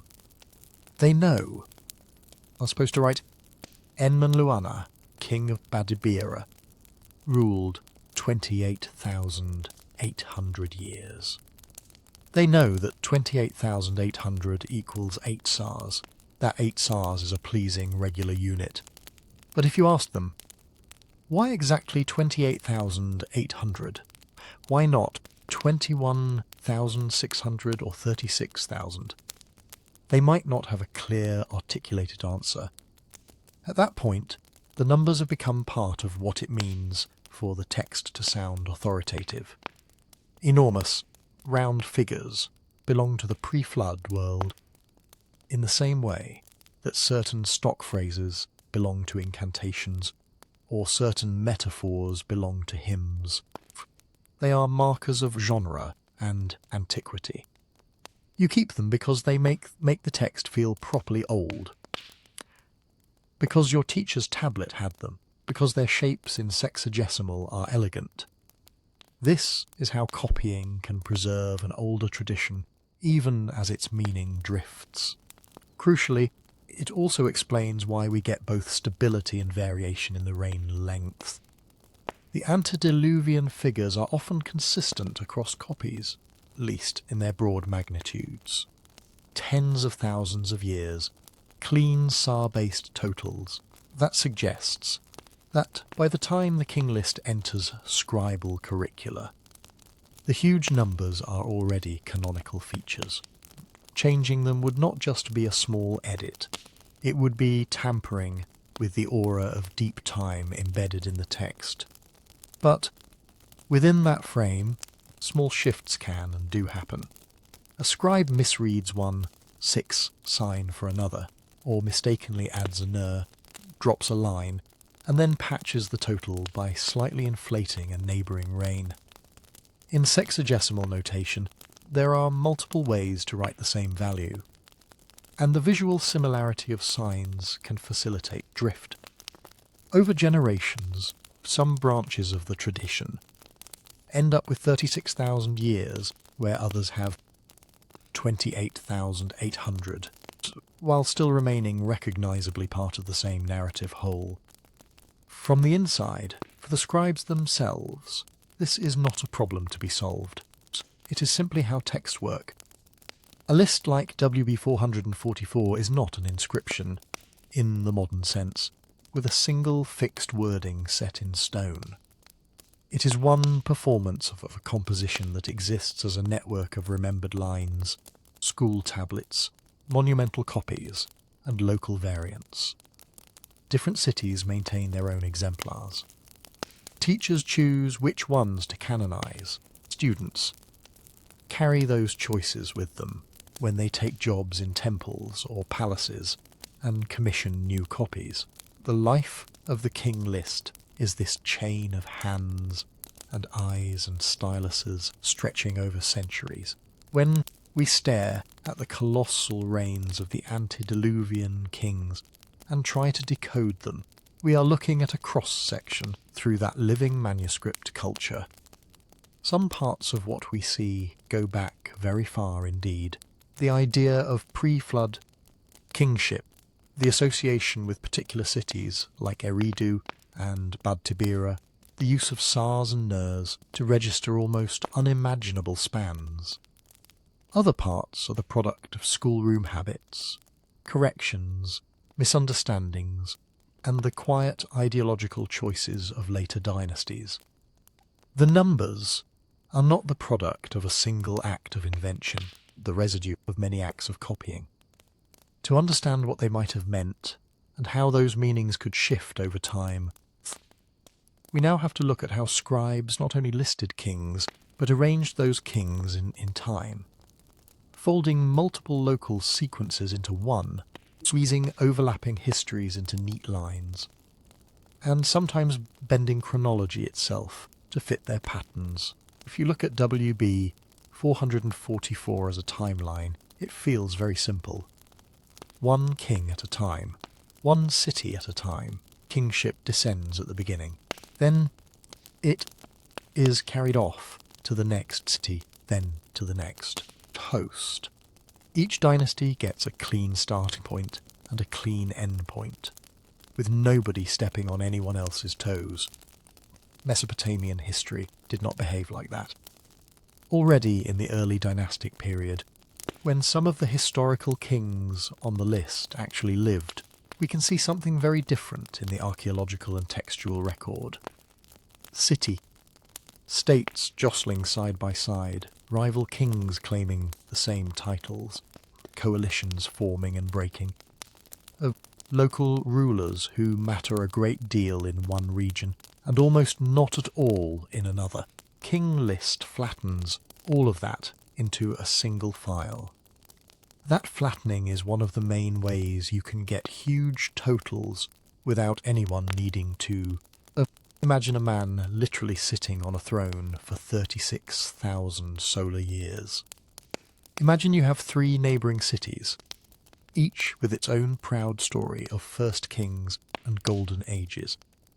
In reality, their early dynasties overlap.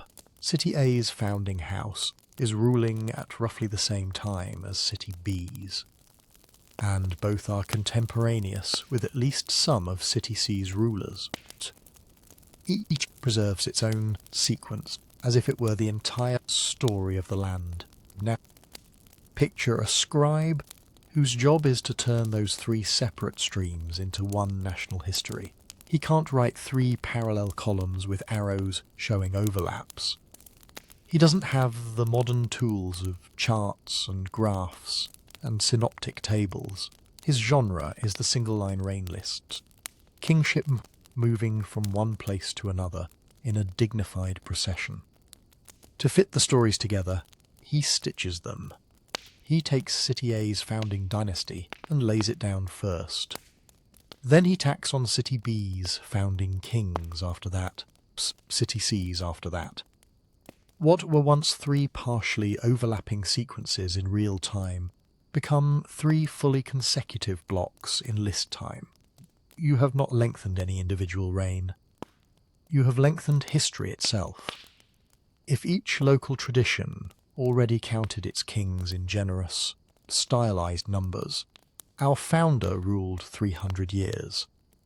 Our second king ruled 240. Then stacking them end to end multiplies, generous spans. Your total for the time before the flood grows, not because you have increased the lifespan of any one person, because you have taken multiple, partly redundant stories and made them march in single file, is not just theoretical. We can see later versions of the King List experimenting with where to splice dynasties, which cities get foregrounded, which sequences are treated as primary. Certain rulers appear in more than one tradition under slightly different names or with different titles. When an editor chooses one version as canonical and then adds the other as a follow-on dynasty rather than a contemporary line, apparent time expands. Overlapping kingships create another sort of inflation. Mesopotamian cities routinely had local rulers who were, in practice, kings, even if they officially acknowledged a hegemon somewhere else. A king of Kish might be king of the four quarters in his own inscriptions, while letting a local strongman in Lagash call himself Ensi, ruler of that city. For the people of Lagash, their Ensi was the main figure. For the people of Kish, their own king was central. When a pan-regional list tries to reconcile these memories, it tends to resolve ambiguity by sequencing. Instead of, while X was king at Kish, Y ruled at Lagash, you get X, king of Kish, ruled N years, full stop, followed by Y, king of Lagash, ruled M years. Parallel authority becomes serial authority. Time that was shared becomes time that is added. The longer and more tangled the political landscape, the more opportunities there are for this kind of compression. This is also where double counting can sneak in. Names repeat in Mesopotamian onomastics. Abundant divine elements, Enlil, Nana, Inanna, Shamash, get combined with verbs and adjectives in countless ways. Over centuries, can easily end up with the crow, a host. You can easily end up with 2 or 3 rulers whose names look similar enough that a later scribe might treat them as versions of the same figure. When those local traditions are folded together, an editor has choices. He can treat them as distinct kings and list them separately, making the timeline longer. Or he can merge them, especially if one version comes with a particularly memorable epithet or number. Legendary city founder. With a reign of 1,200 years from one tradition and a similarly named ancestor with 600 years from another, can be telescoped into a single great king who ruled 1,800, or conversely, one figure can be split into 2, with his deeds distributed across different cities. The King List itself hints at this process. Some antediluvian kings are tied firmly to one city in WB 444, but appear with different associations or slight name variants in other texts. In the historical sections, a ruler might be presented in one source as the last of one dynasty, and in another as the first of the next. Moving that hinge point by even one name changes how many years get counted under each city's heading, how the grand totals line up with schematic expectations. Telescoping doesn't only happen with individuals. It can happen with entire dynasties. Suppose a local tradition preserves a ragged stretch of early rulers, some named, some half remembered, some just 3 kings whose names have been forgotten. Another city's tradition has its own ragged listed for the same general period. A later editor, faced with gaps, may compress several half-known houses into a neat block of X kings. They ruled Y years, with Y chosen to be a pleasing, round value in base 60. Loose memories are pulled into tight packages. Chronology becomes smooth. This smoothing is where schematic numbers do their work. We have already seen that SARS and NERS, units of 3,000, 600 and 600, dominate the antediluvian reigns. They also appear in dynasty totals. When an editor is trying to reconcile variant local figures, it is very tempting to adjust a few reign lengths so that the sum for a dynasty lands on, say, 3 SARS exactly, rather than 3 SARS plus 40. He might shave a little from one king, add a little to another, or round up a messy, inherited total to the nearest neat value, POS. In some copies we can see this at work. Individual reigns differ slightly, but the dynastic total remains the same across versions, as if that higher level number has become the anchor, and the individual entries are the adjustable parts. Over centuries, multiple rounds of such adjustment can produce reigns that look huge and precise, while being, at heart, the result of arithmetic retrofitting. And remember, this retrofitting is happening on top of already conflated material. First, overlapping dynasties get laid out in a straight line. Then, names and stories from different cities are merged under shared labels. Then, gaps are filled and edges smoothed with rounded, symbolic numbers. Every step lengthens the apparent age of the world as seen through the King List, without anyone sitting down and saying, let's make our ancestors live for 28,800 literal years. In this light, magnitude of the antediluvian numbers looks less like a biological claim about individual lifespans and more like the cumulative byproduct of historiographical choices. Start with multiple, partly mythic genealogies. Force them into a single royal road, from kingship descended from heaven to the present dynasty. Respect local pride by including as many remembered rulers as possible. Keep the math elegant by working in base 60 blocks. Pair contradictions by nudging figures until the totals behave. Do this process enough times, and you can easily end up with tens of thousands of years. Before the flood, even if the underlying memories might originally have referred to shorter, more human scales, or even to something other than time altogether. This does not mean conflation explains everything. Even allowing for stacked dynasties, doubled names, and smooth totals, the antediluvian reigns on WB 444 are still extraordinary. They belong to a different register than the post-flood sections.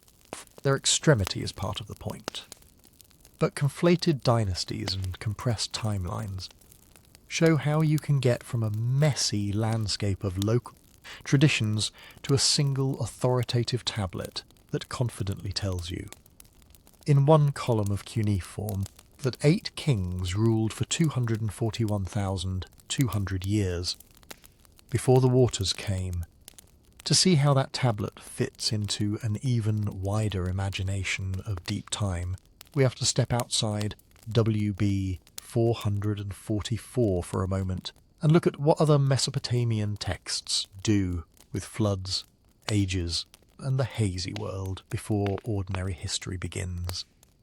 When you step outside the King List and look around Mesopotamian literature, you start to notice something.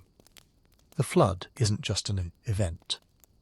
It's a hinge. In W444, flood cuts the list into two clean halves, before and after. On one side, 8 antediluvian kings whose reigns are measured in colossal base 60 blocks. On the other, dynasties that look, by comparison, almost modestly human. The moment the flood swept over the land, the math changes. That same dividing line shows up elsewhere. In Sumerian, Akkadian, and later Babylonian texts, floods are not routine seasonal annoyances. They are cosmic reset buttons. The end of one arrangement of the world and the beginning of another. And they often appear right where people are trying to talk about deep time, about the hazy stretch of existence before their own institutions and calendars make sense. The Sumerian flood story, preserved on a tablet from Nippur, gives one version. The gods decide to annihilate humankind with a deluge. The god Enkitsa whispers the plan to Ziusudra, a pious king, and instructs him to build a huge boat. Ziusudra survives, offers sacrifice, granted life in Dilmun. The flood destroys cities, kingship, ordinary time. Then, in its wake, the world is reordered. Old Babylonian epic of Atrahasis tells a similar story with more detail. Human beings are noisy. The gods are tired and can't sleep. Defying plague and famine, they unleash a final flood. Atrahasis, warned in advance, constructs a ship, rides out the storm, becomes the ancestor of post-flood humanity. Again, what matters is not just the water, but the before and after it creates. Pre-flood humanity lives in a different arrangement with the gods. Post-flood humanity is subject to new rules. Shorter lifespans, infant mortality, social controls to keep population in check. By the time you get to the standard Babylonian epic of Gilgamesh, the pattern is firmly established. Napishtim, the flood survivor, lives at the mouth of the rivers, in a kind of timeless elsewhere. Gilgamesh goes to see him specifically because Ut-Napishtim belongs to that earlier, unreachable age. He has crossed a boundary that no ordinary king can cross. He remembers a world before the flood, and has been granted a strange extension of existence beyond it. That is what makes him worth seeking out. Put the King List beside these texts, and they start to look like different expressions of the same mental move. Draw a line through time, call it the flood, and let it do heavy conceptual lifting. On one side, an age when kingship descends from heaven into cities whose names feel half mythical, inhabited by rulers, whose reigns spill out in Sars and Nurs. An age much closer to the world the scribes actually know, populated by dynasties whose lengths can be argued about, reconciled with inscriptions used to structure school exercises. The flood is the seam between mythic prehistory and historical memory. That doesn't mean the King List is just a prose retelling of any one flood myth. It isn't.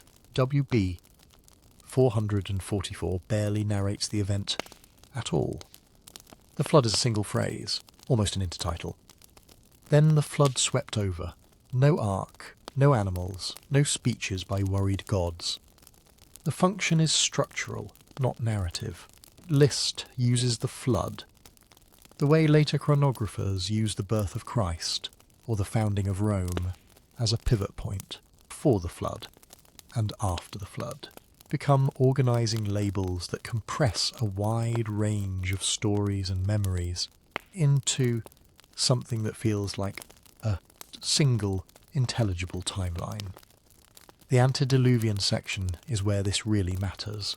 8 kings and 241,200 years do not just say long ago. They say another order of reality, Mesopotamian thought. The world before a cosmic catastrophe is often qualitatively different from the world after. Conditions are looser, boundaries less fixed, the traffic between divine and human realms more open. The King List encodes that difference in numbers. Pre-flood reigns are not only long, they are cleanly built out of large base 60 units. Their neatness is almost abstract. These are not the shaky negotiated totals of historical dynasties. They read like measures in a cosmic register, the way you might count the ages of gods or the cycles of the heavens. Once the flood has done its work, reign lengths drop dramatically and start to behave much more like the figures you get when you try to remember. In human terms, who ruled when? In other words, the flood is not just a historical claim. It is a marker that tells you, as a reader, the rules are about to change. This is very close to what you see in Atrahasis. The god Enlil complains that humans have multiplied and become loud. The flood is his solution. After it, the gods agree to new population controls, so they do not have to destroy the world again. The deluge is the moment when infinite growth becomes finite, when the open-ended fertility of the first humans gets capped. In narrative form, that is a story about why people don't live forever and why suffering exists. In list form, on WB 444, it becomes a shift from vast multiples of 3,600 to reigns you could, in principle, write into an administrative year name. Scholars are careful here. It is tempting to line everything up into one tidy scheme. Antediluvian kings with superhuman reigns, flood myths that explain shortened lifespans, later traditions like Genesis, where patriarchs live for hundreds of years before a deluge, and much less after. You can start to see all of it as one neat continuous tradition of declining ages. The evidence doesn't quite justify that level of confidence. We can say that Mesopotamian texts consistently treat the flood as a rupture. We can say that extremely long lives, long reigns, and an easier flow between worlds tend to appear on the far side of that rupture. We can say that the King List, flood stories, and epics like Gilgamesh all make use of that pattern way, each in their own. Beyond that, the connections are more about shared motifs and habits of thought than about direct borrowing. King List is interested in institutional continuity, kingship, cities, dynasties. The flood stories are interested in divine policy, why the gods act, how they correct their own mistakes, what rules now govern human existence. Gilgamesh uses the flood as a backdrop for a meditation on mortality. What they share is a strategy for thinking about deep time. Pooh.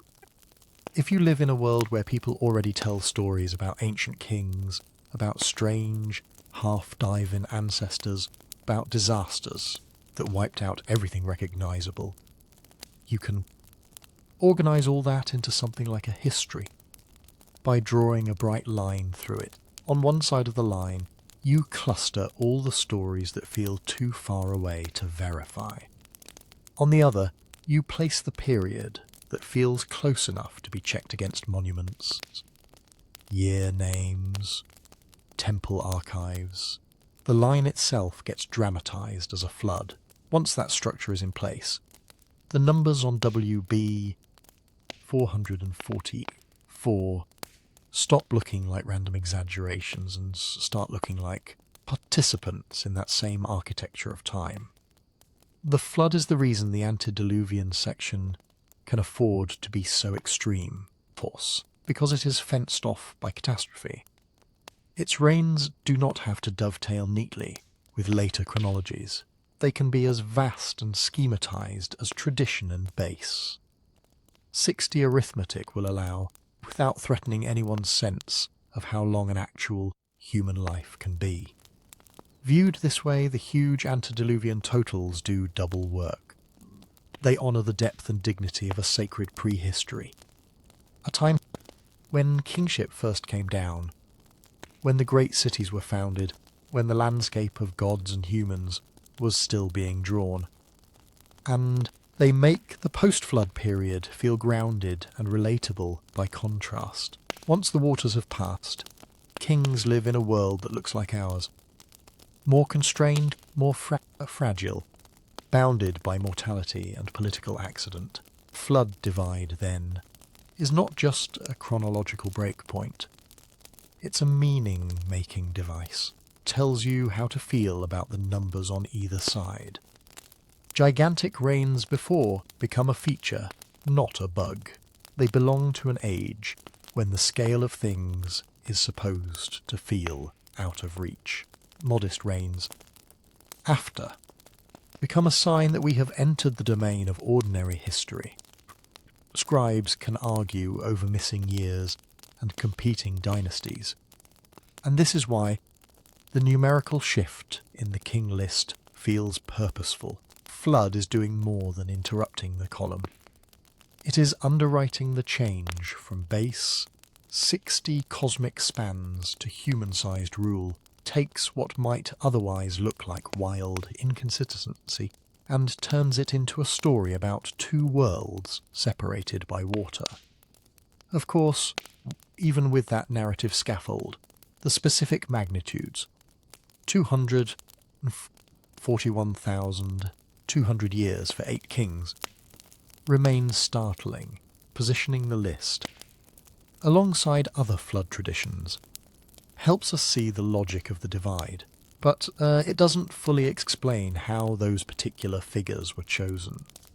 For that, we have to look at what happens when modern readers meet these numbers, and why, thousands of years later, they still can't resist trying to decode them.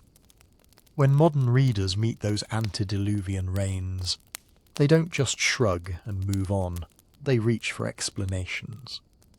One of the most popular frameworks today is the ancient astronaut, or Anunnaki, reading of the King List. It shows up in books, documentaries, YouTube videos, and long forum threads where people try to reconcile the numbers on WB 440, 4, with a very different kind of story about the past. In that narrative, the gigantic rains are not symbolic at all. They are literal records of non-human rulers. The logic usually runs like this. The text says, kingship descended from heaven. The earliest kings rule for tens of thousands of years. Later Mesopotamian myths describe the Anuna, or Anunnaki, as great gods who decree fates, live in the sky, and interact with humans.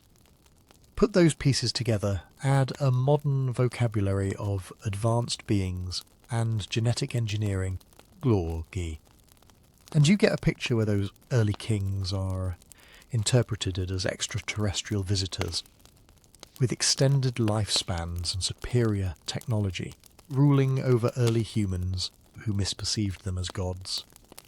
In its more elaborate forms, this framework goes further. The numbers on the King List are treated as clues to alien biology or orbital periods. The base 60 structure is linked to star cycles. Flood is reimagined as an engineered reset, a planetary cleanup operation after some kind of failed experiment. The later, shorter reigns become evidence that direct alien rule ended, and humans were left to govern themselves under new constraints.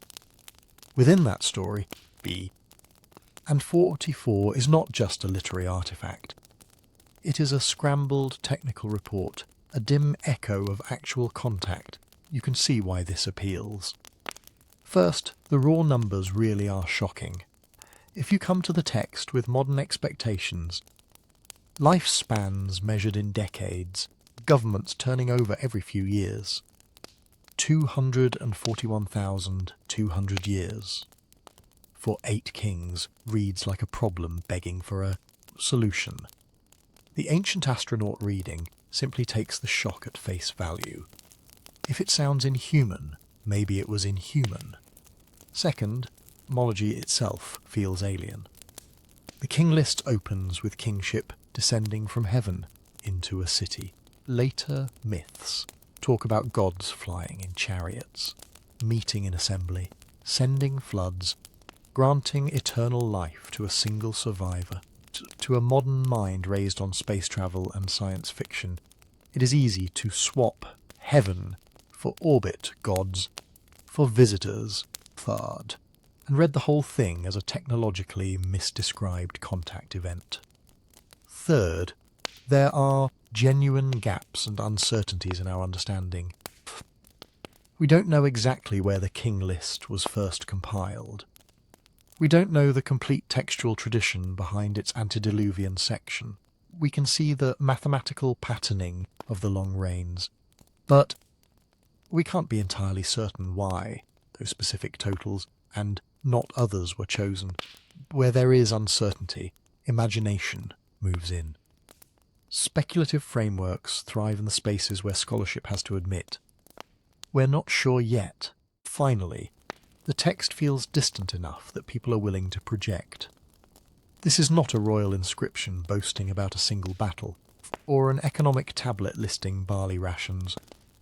It is a cold, compressed sequence of names and numbers from nearly 4,000 years ago, written in a script most people can't read, coming from a worldview that takes gods, omens, and cosmic floods for granted.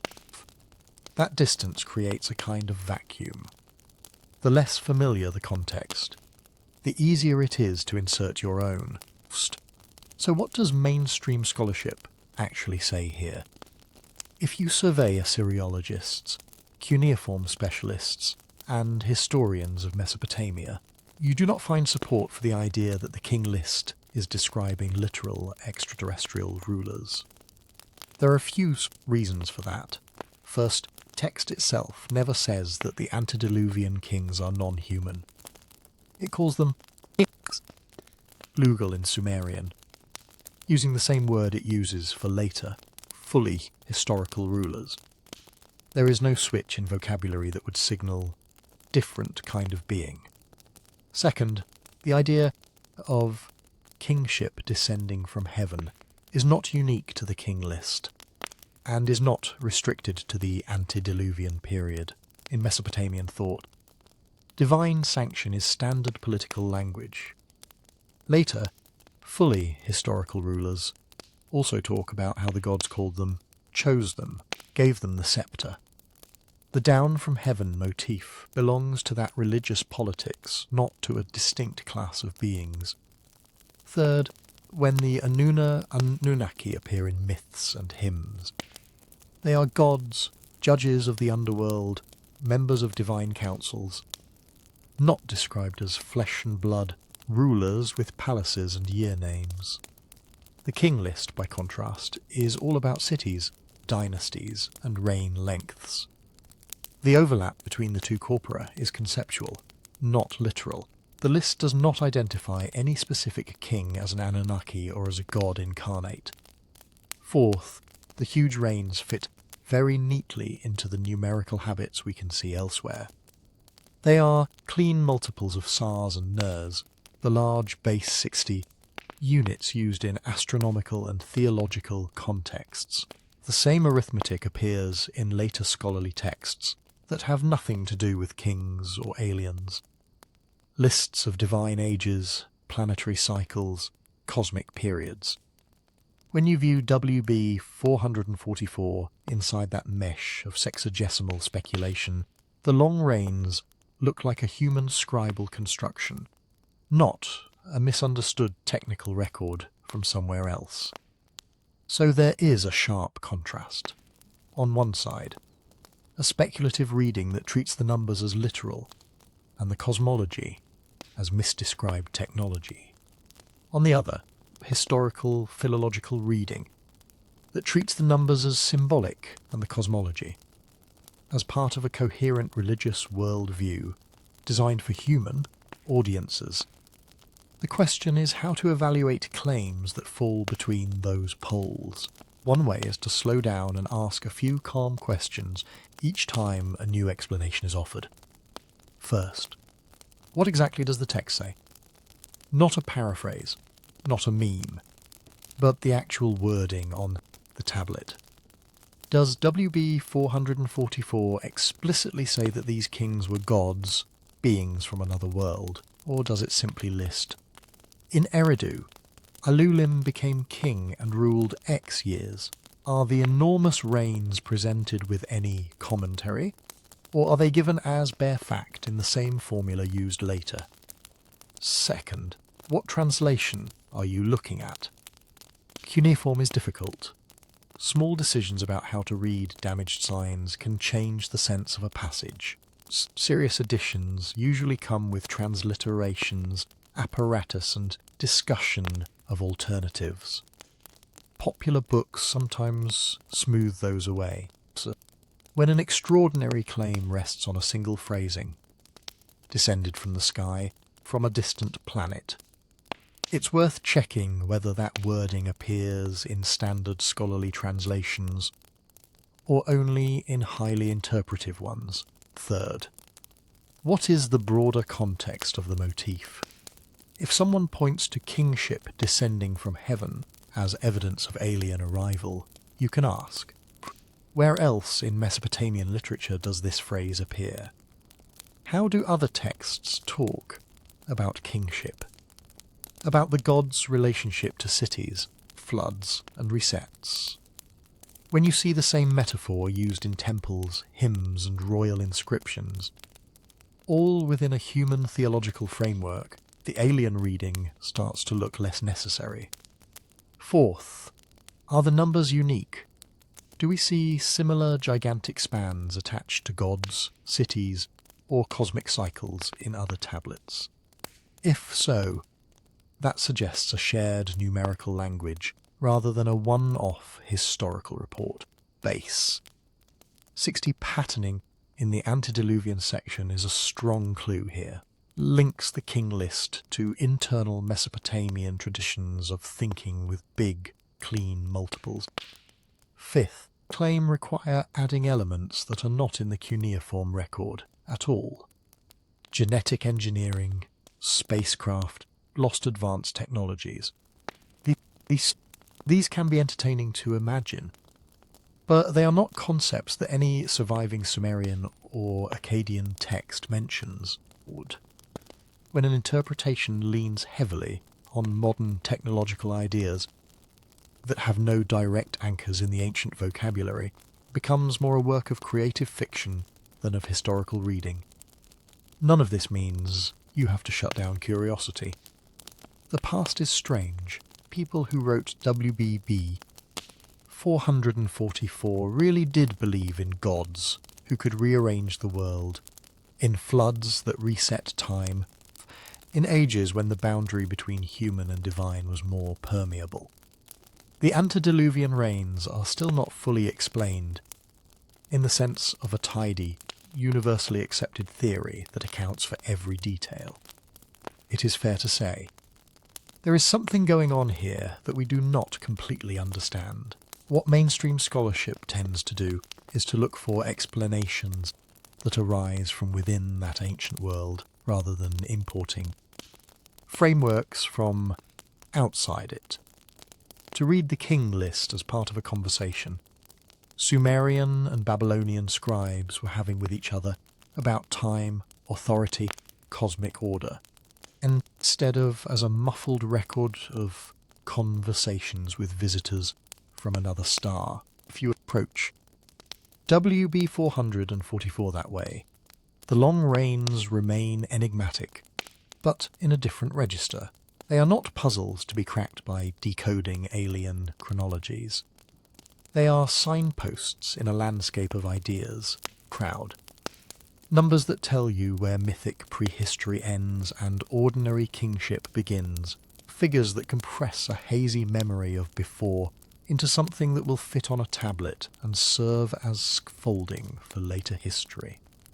And yet, persistence of speculative readings tells us something important. It tells us that the King List is still doing its old job. It is still pushing readers up against scales of time and regimes of kingship that feel too large, too ordered, too strange to be purely human. Faced with that feeling, some people reach for extraterrestrials, others reach for numerology, scholars reach for base, 60, and comparative literature. All of them in different ways are responding to the same provocation, the sense that these numbers are not just exaggerations, but deliberate choices pointing beyond themselves.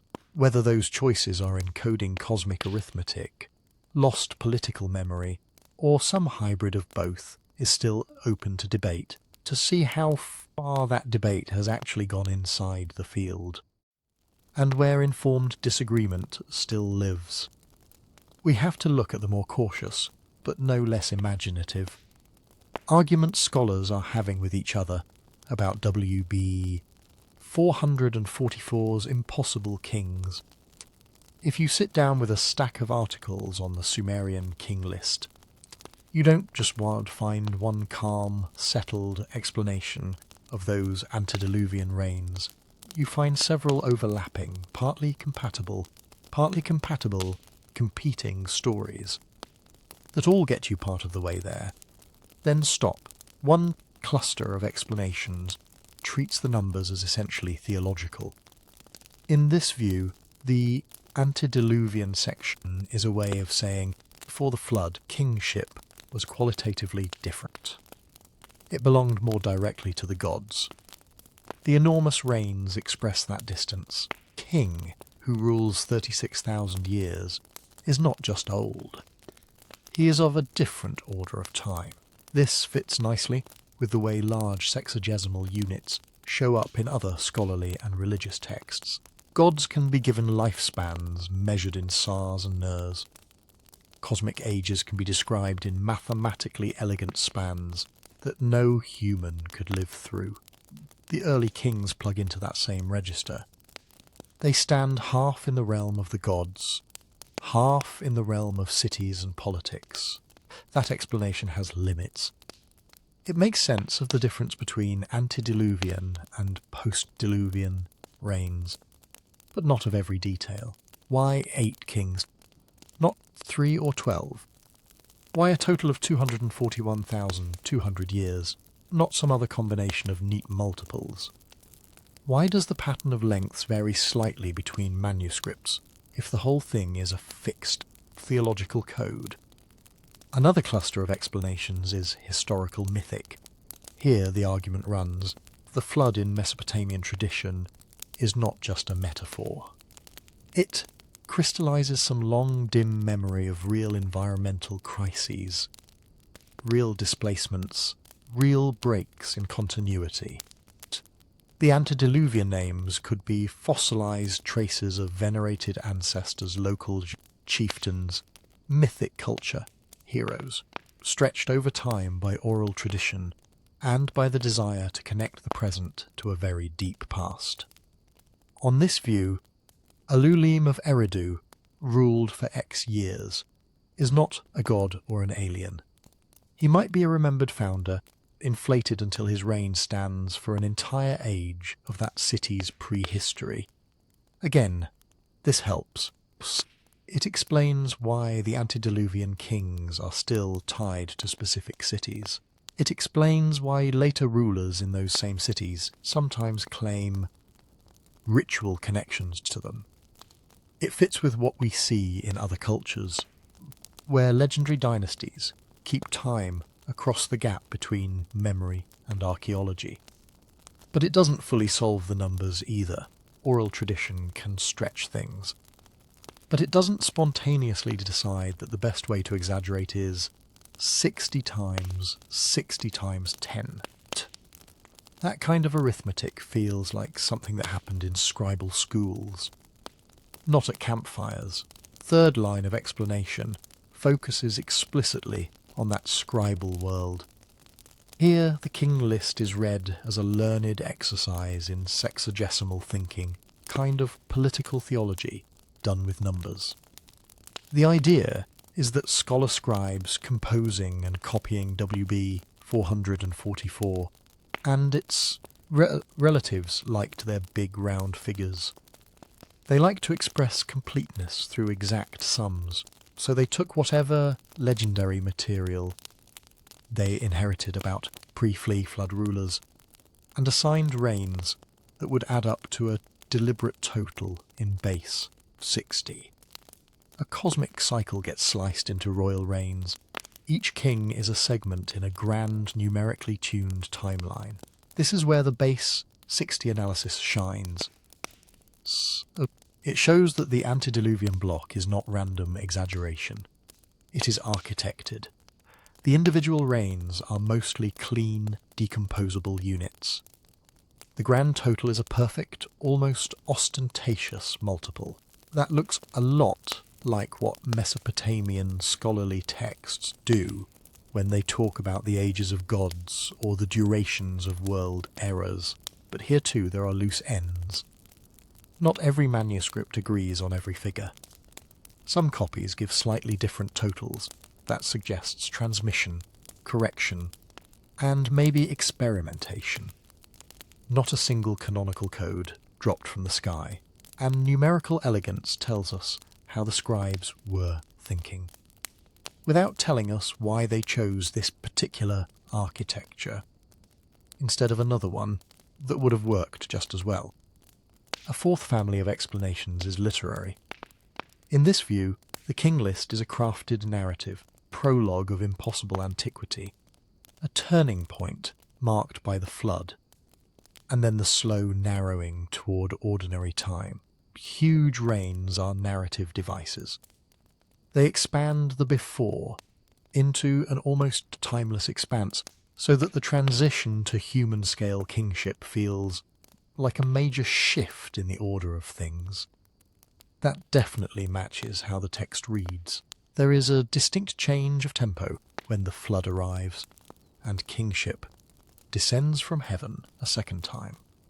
After that, reigns get much shorter, cities change hands more frequently, dynasties rise and fall. The earlier span feels like a long, slow overture. Reading the numbers as purely literary can flatten the very thing that makes them strange. It treats them as a mood rather than as deliberate entries in a larger Mesopotamian habit of calculating divine and cosmic time. So each perspective contributes something. Theological reading marks the antediluvian section as a different order of time. Historical mythic angle roots it in some kind of remembered past. The scribal numerical view shows us the sexagesimal architecture. The literary approach highlights the way the list moves from mythic prelude to human history. None of them on its own fully accounts for the scale. Alongside that, there are much more technical disagreements that most readers never see. Cuneiform is dense. WB 444 prism is damaged in places. Some digits are missing. Some are partially preserved. Some signs can be read more than one way, especially when they are numerical notations rather than spelled out words. Philologists argue, quietly and patiently, over details like, is that sign a 6 or a 7? Does this damaged corner preserve the end of a SAR, or is it part of a different unit?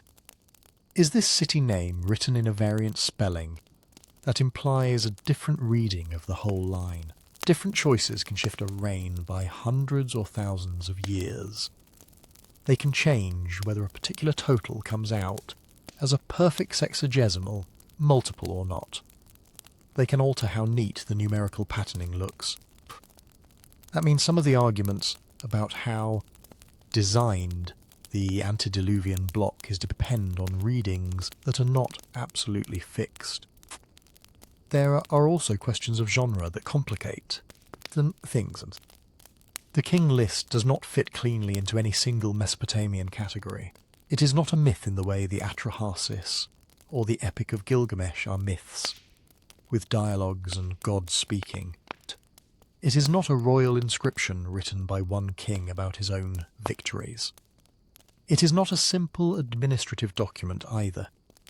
It sits at a boundary, borrows its opening scenario from mythic tradition, pre-flood cities, divine kingship, a cosmic deluge, borrows its middle and later sections from archival reality, names, cities, dynastic successions that match what we see in independent inscriptions. It borrows its arithmetic from scholarly lists and astronomical texts, borrows its political logic from later royal propaganda, smoothing over rivals and presenting a single line of legitimate rule because of that hybrid character. Scholars are increasingly wary of any single key explanation. If you treat it entirely as theology, you underplay its use as political history.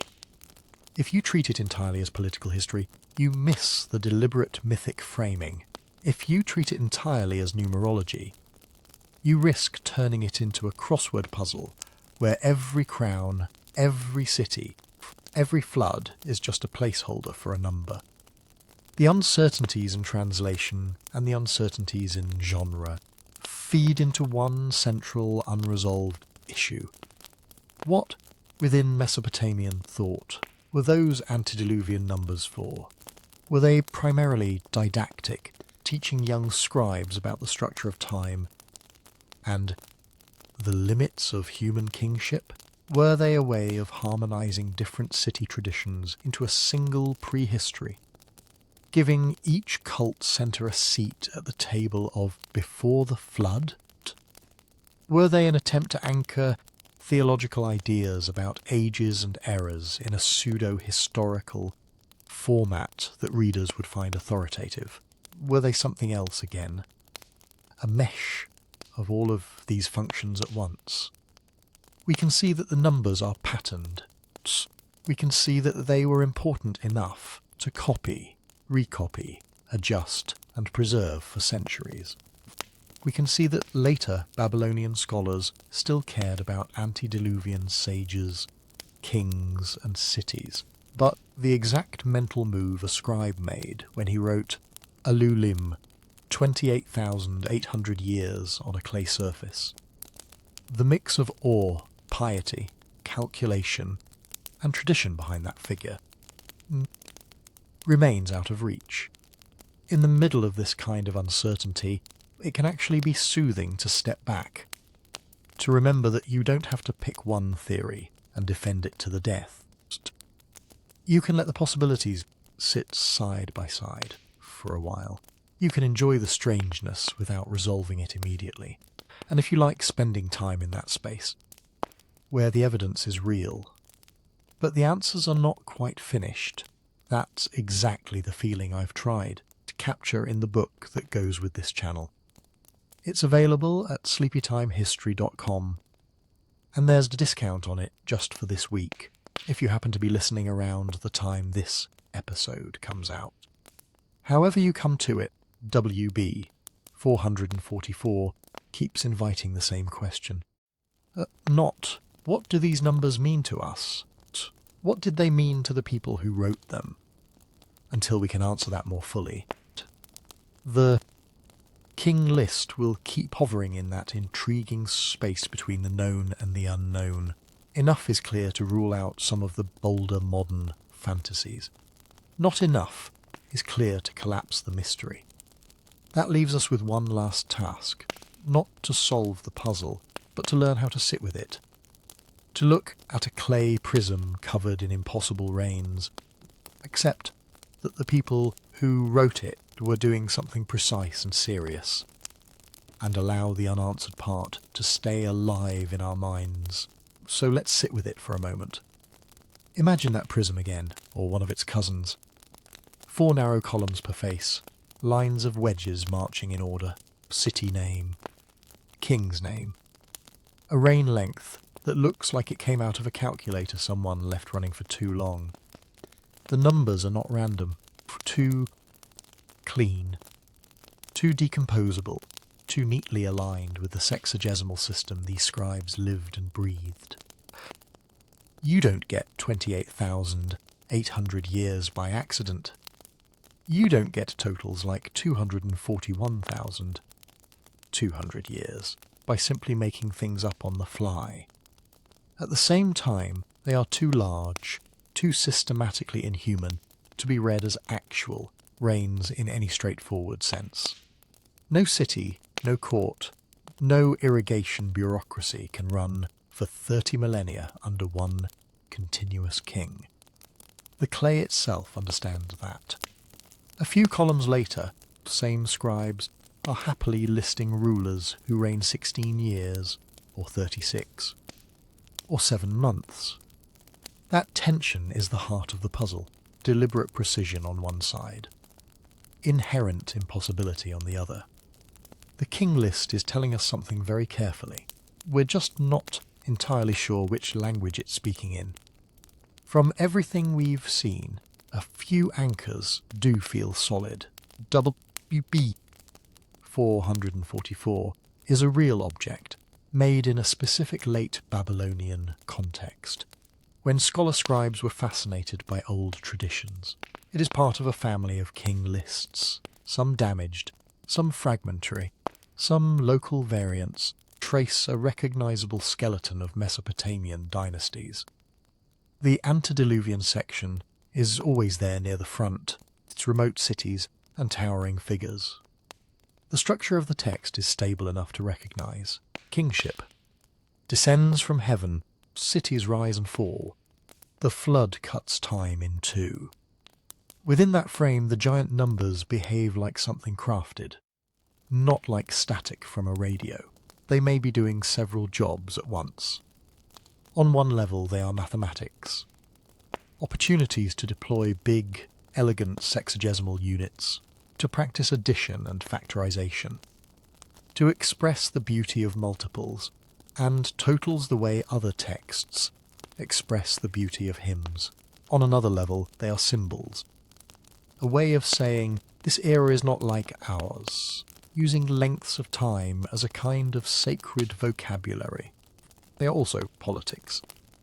A way to line early cities up in a dignified queue to give each cult centre an honourable slice of before the flood, and make later rulers look like the heirs of something unimaginably ancient, and they are tradition.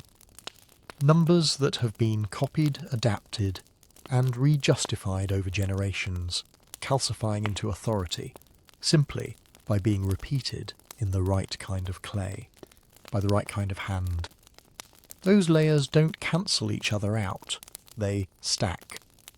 A late Babylonian scribe could copy a line that his teacher had copied from an older tablet, preserving a revered total while also appreciating its neat base, 60 structure, while also sensing that these huge spans marked off a world in which gods and kings blurred together more than they do now.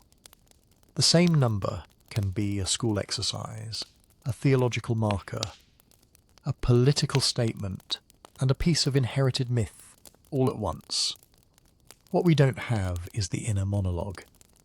We don't know what it felt like, cognitively, to press a stylus into damp clay and write 28,800 years. Did it register as a literal duration, shorthand for an age? As a code that only trained colleagues could really unpack? Or did those categories blur, the way they often do in ancient texts, where how long and how significant are almost the same question? That is where the mystery really lives. Not in whether the numbers hide some secret alien chronology or encoded astronomical cycle, but in the more modest, more human question of meaning, intention. Of mental worlds we can only reach at an angle. We can map the arithmetic. We can trace the manuscript tradition. We can line the list up against archaeological strata and see where it matches and where it floats free. But there is a gap between reconstructing the system and inhabiting it. To some people, that gap feels frustrating. To others, it's exactly the kind of open space the mind likes to wander in. If you find yourself in that second camp, if you like following the evidence right up to the edge of what we can say, and then just resting there for a bit, this is probably not the only clay tablet that will pull you in. There are ziggurats of unanswered questions in the ancient world. The King List is just one of the more compact ones, if you'd like more of that slow, careful evidence. First wandering through prehistoric puzzles, the book that goes with this channel is written in the same spirit. It spends a lot of pages with mysteries we can frame clearly, but not quite close. You can read more about it, or pick up a copy if you'd like, at sleepytimehistory.com. While you're here, this way of approaching the past helps you relax. It does help the channel a lot if you gently tap like, or subscribe, or let this play again while you drift off. And I would love to hear from you in the comments, especially where you're listening from tonight or today. One of the quiet pleasures of making these is seeing how many different corners of the world end up sharing the same ancient stories. However far we push the philology and the base, the 60 math, I suspect the Sumerian King List will always keep a private corner. Impossible reigns will go on, sitting there,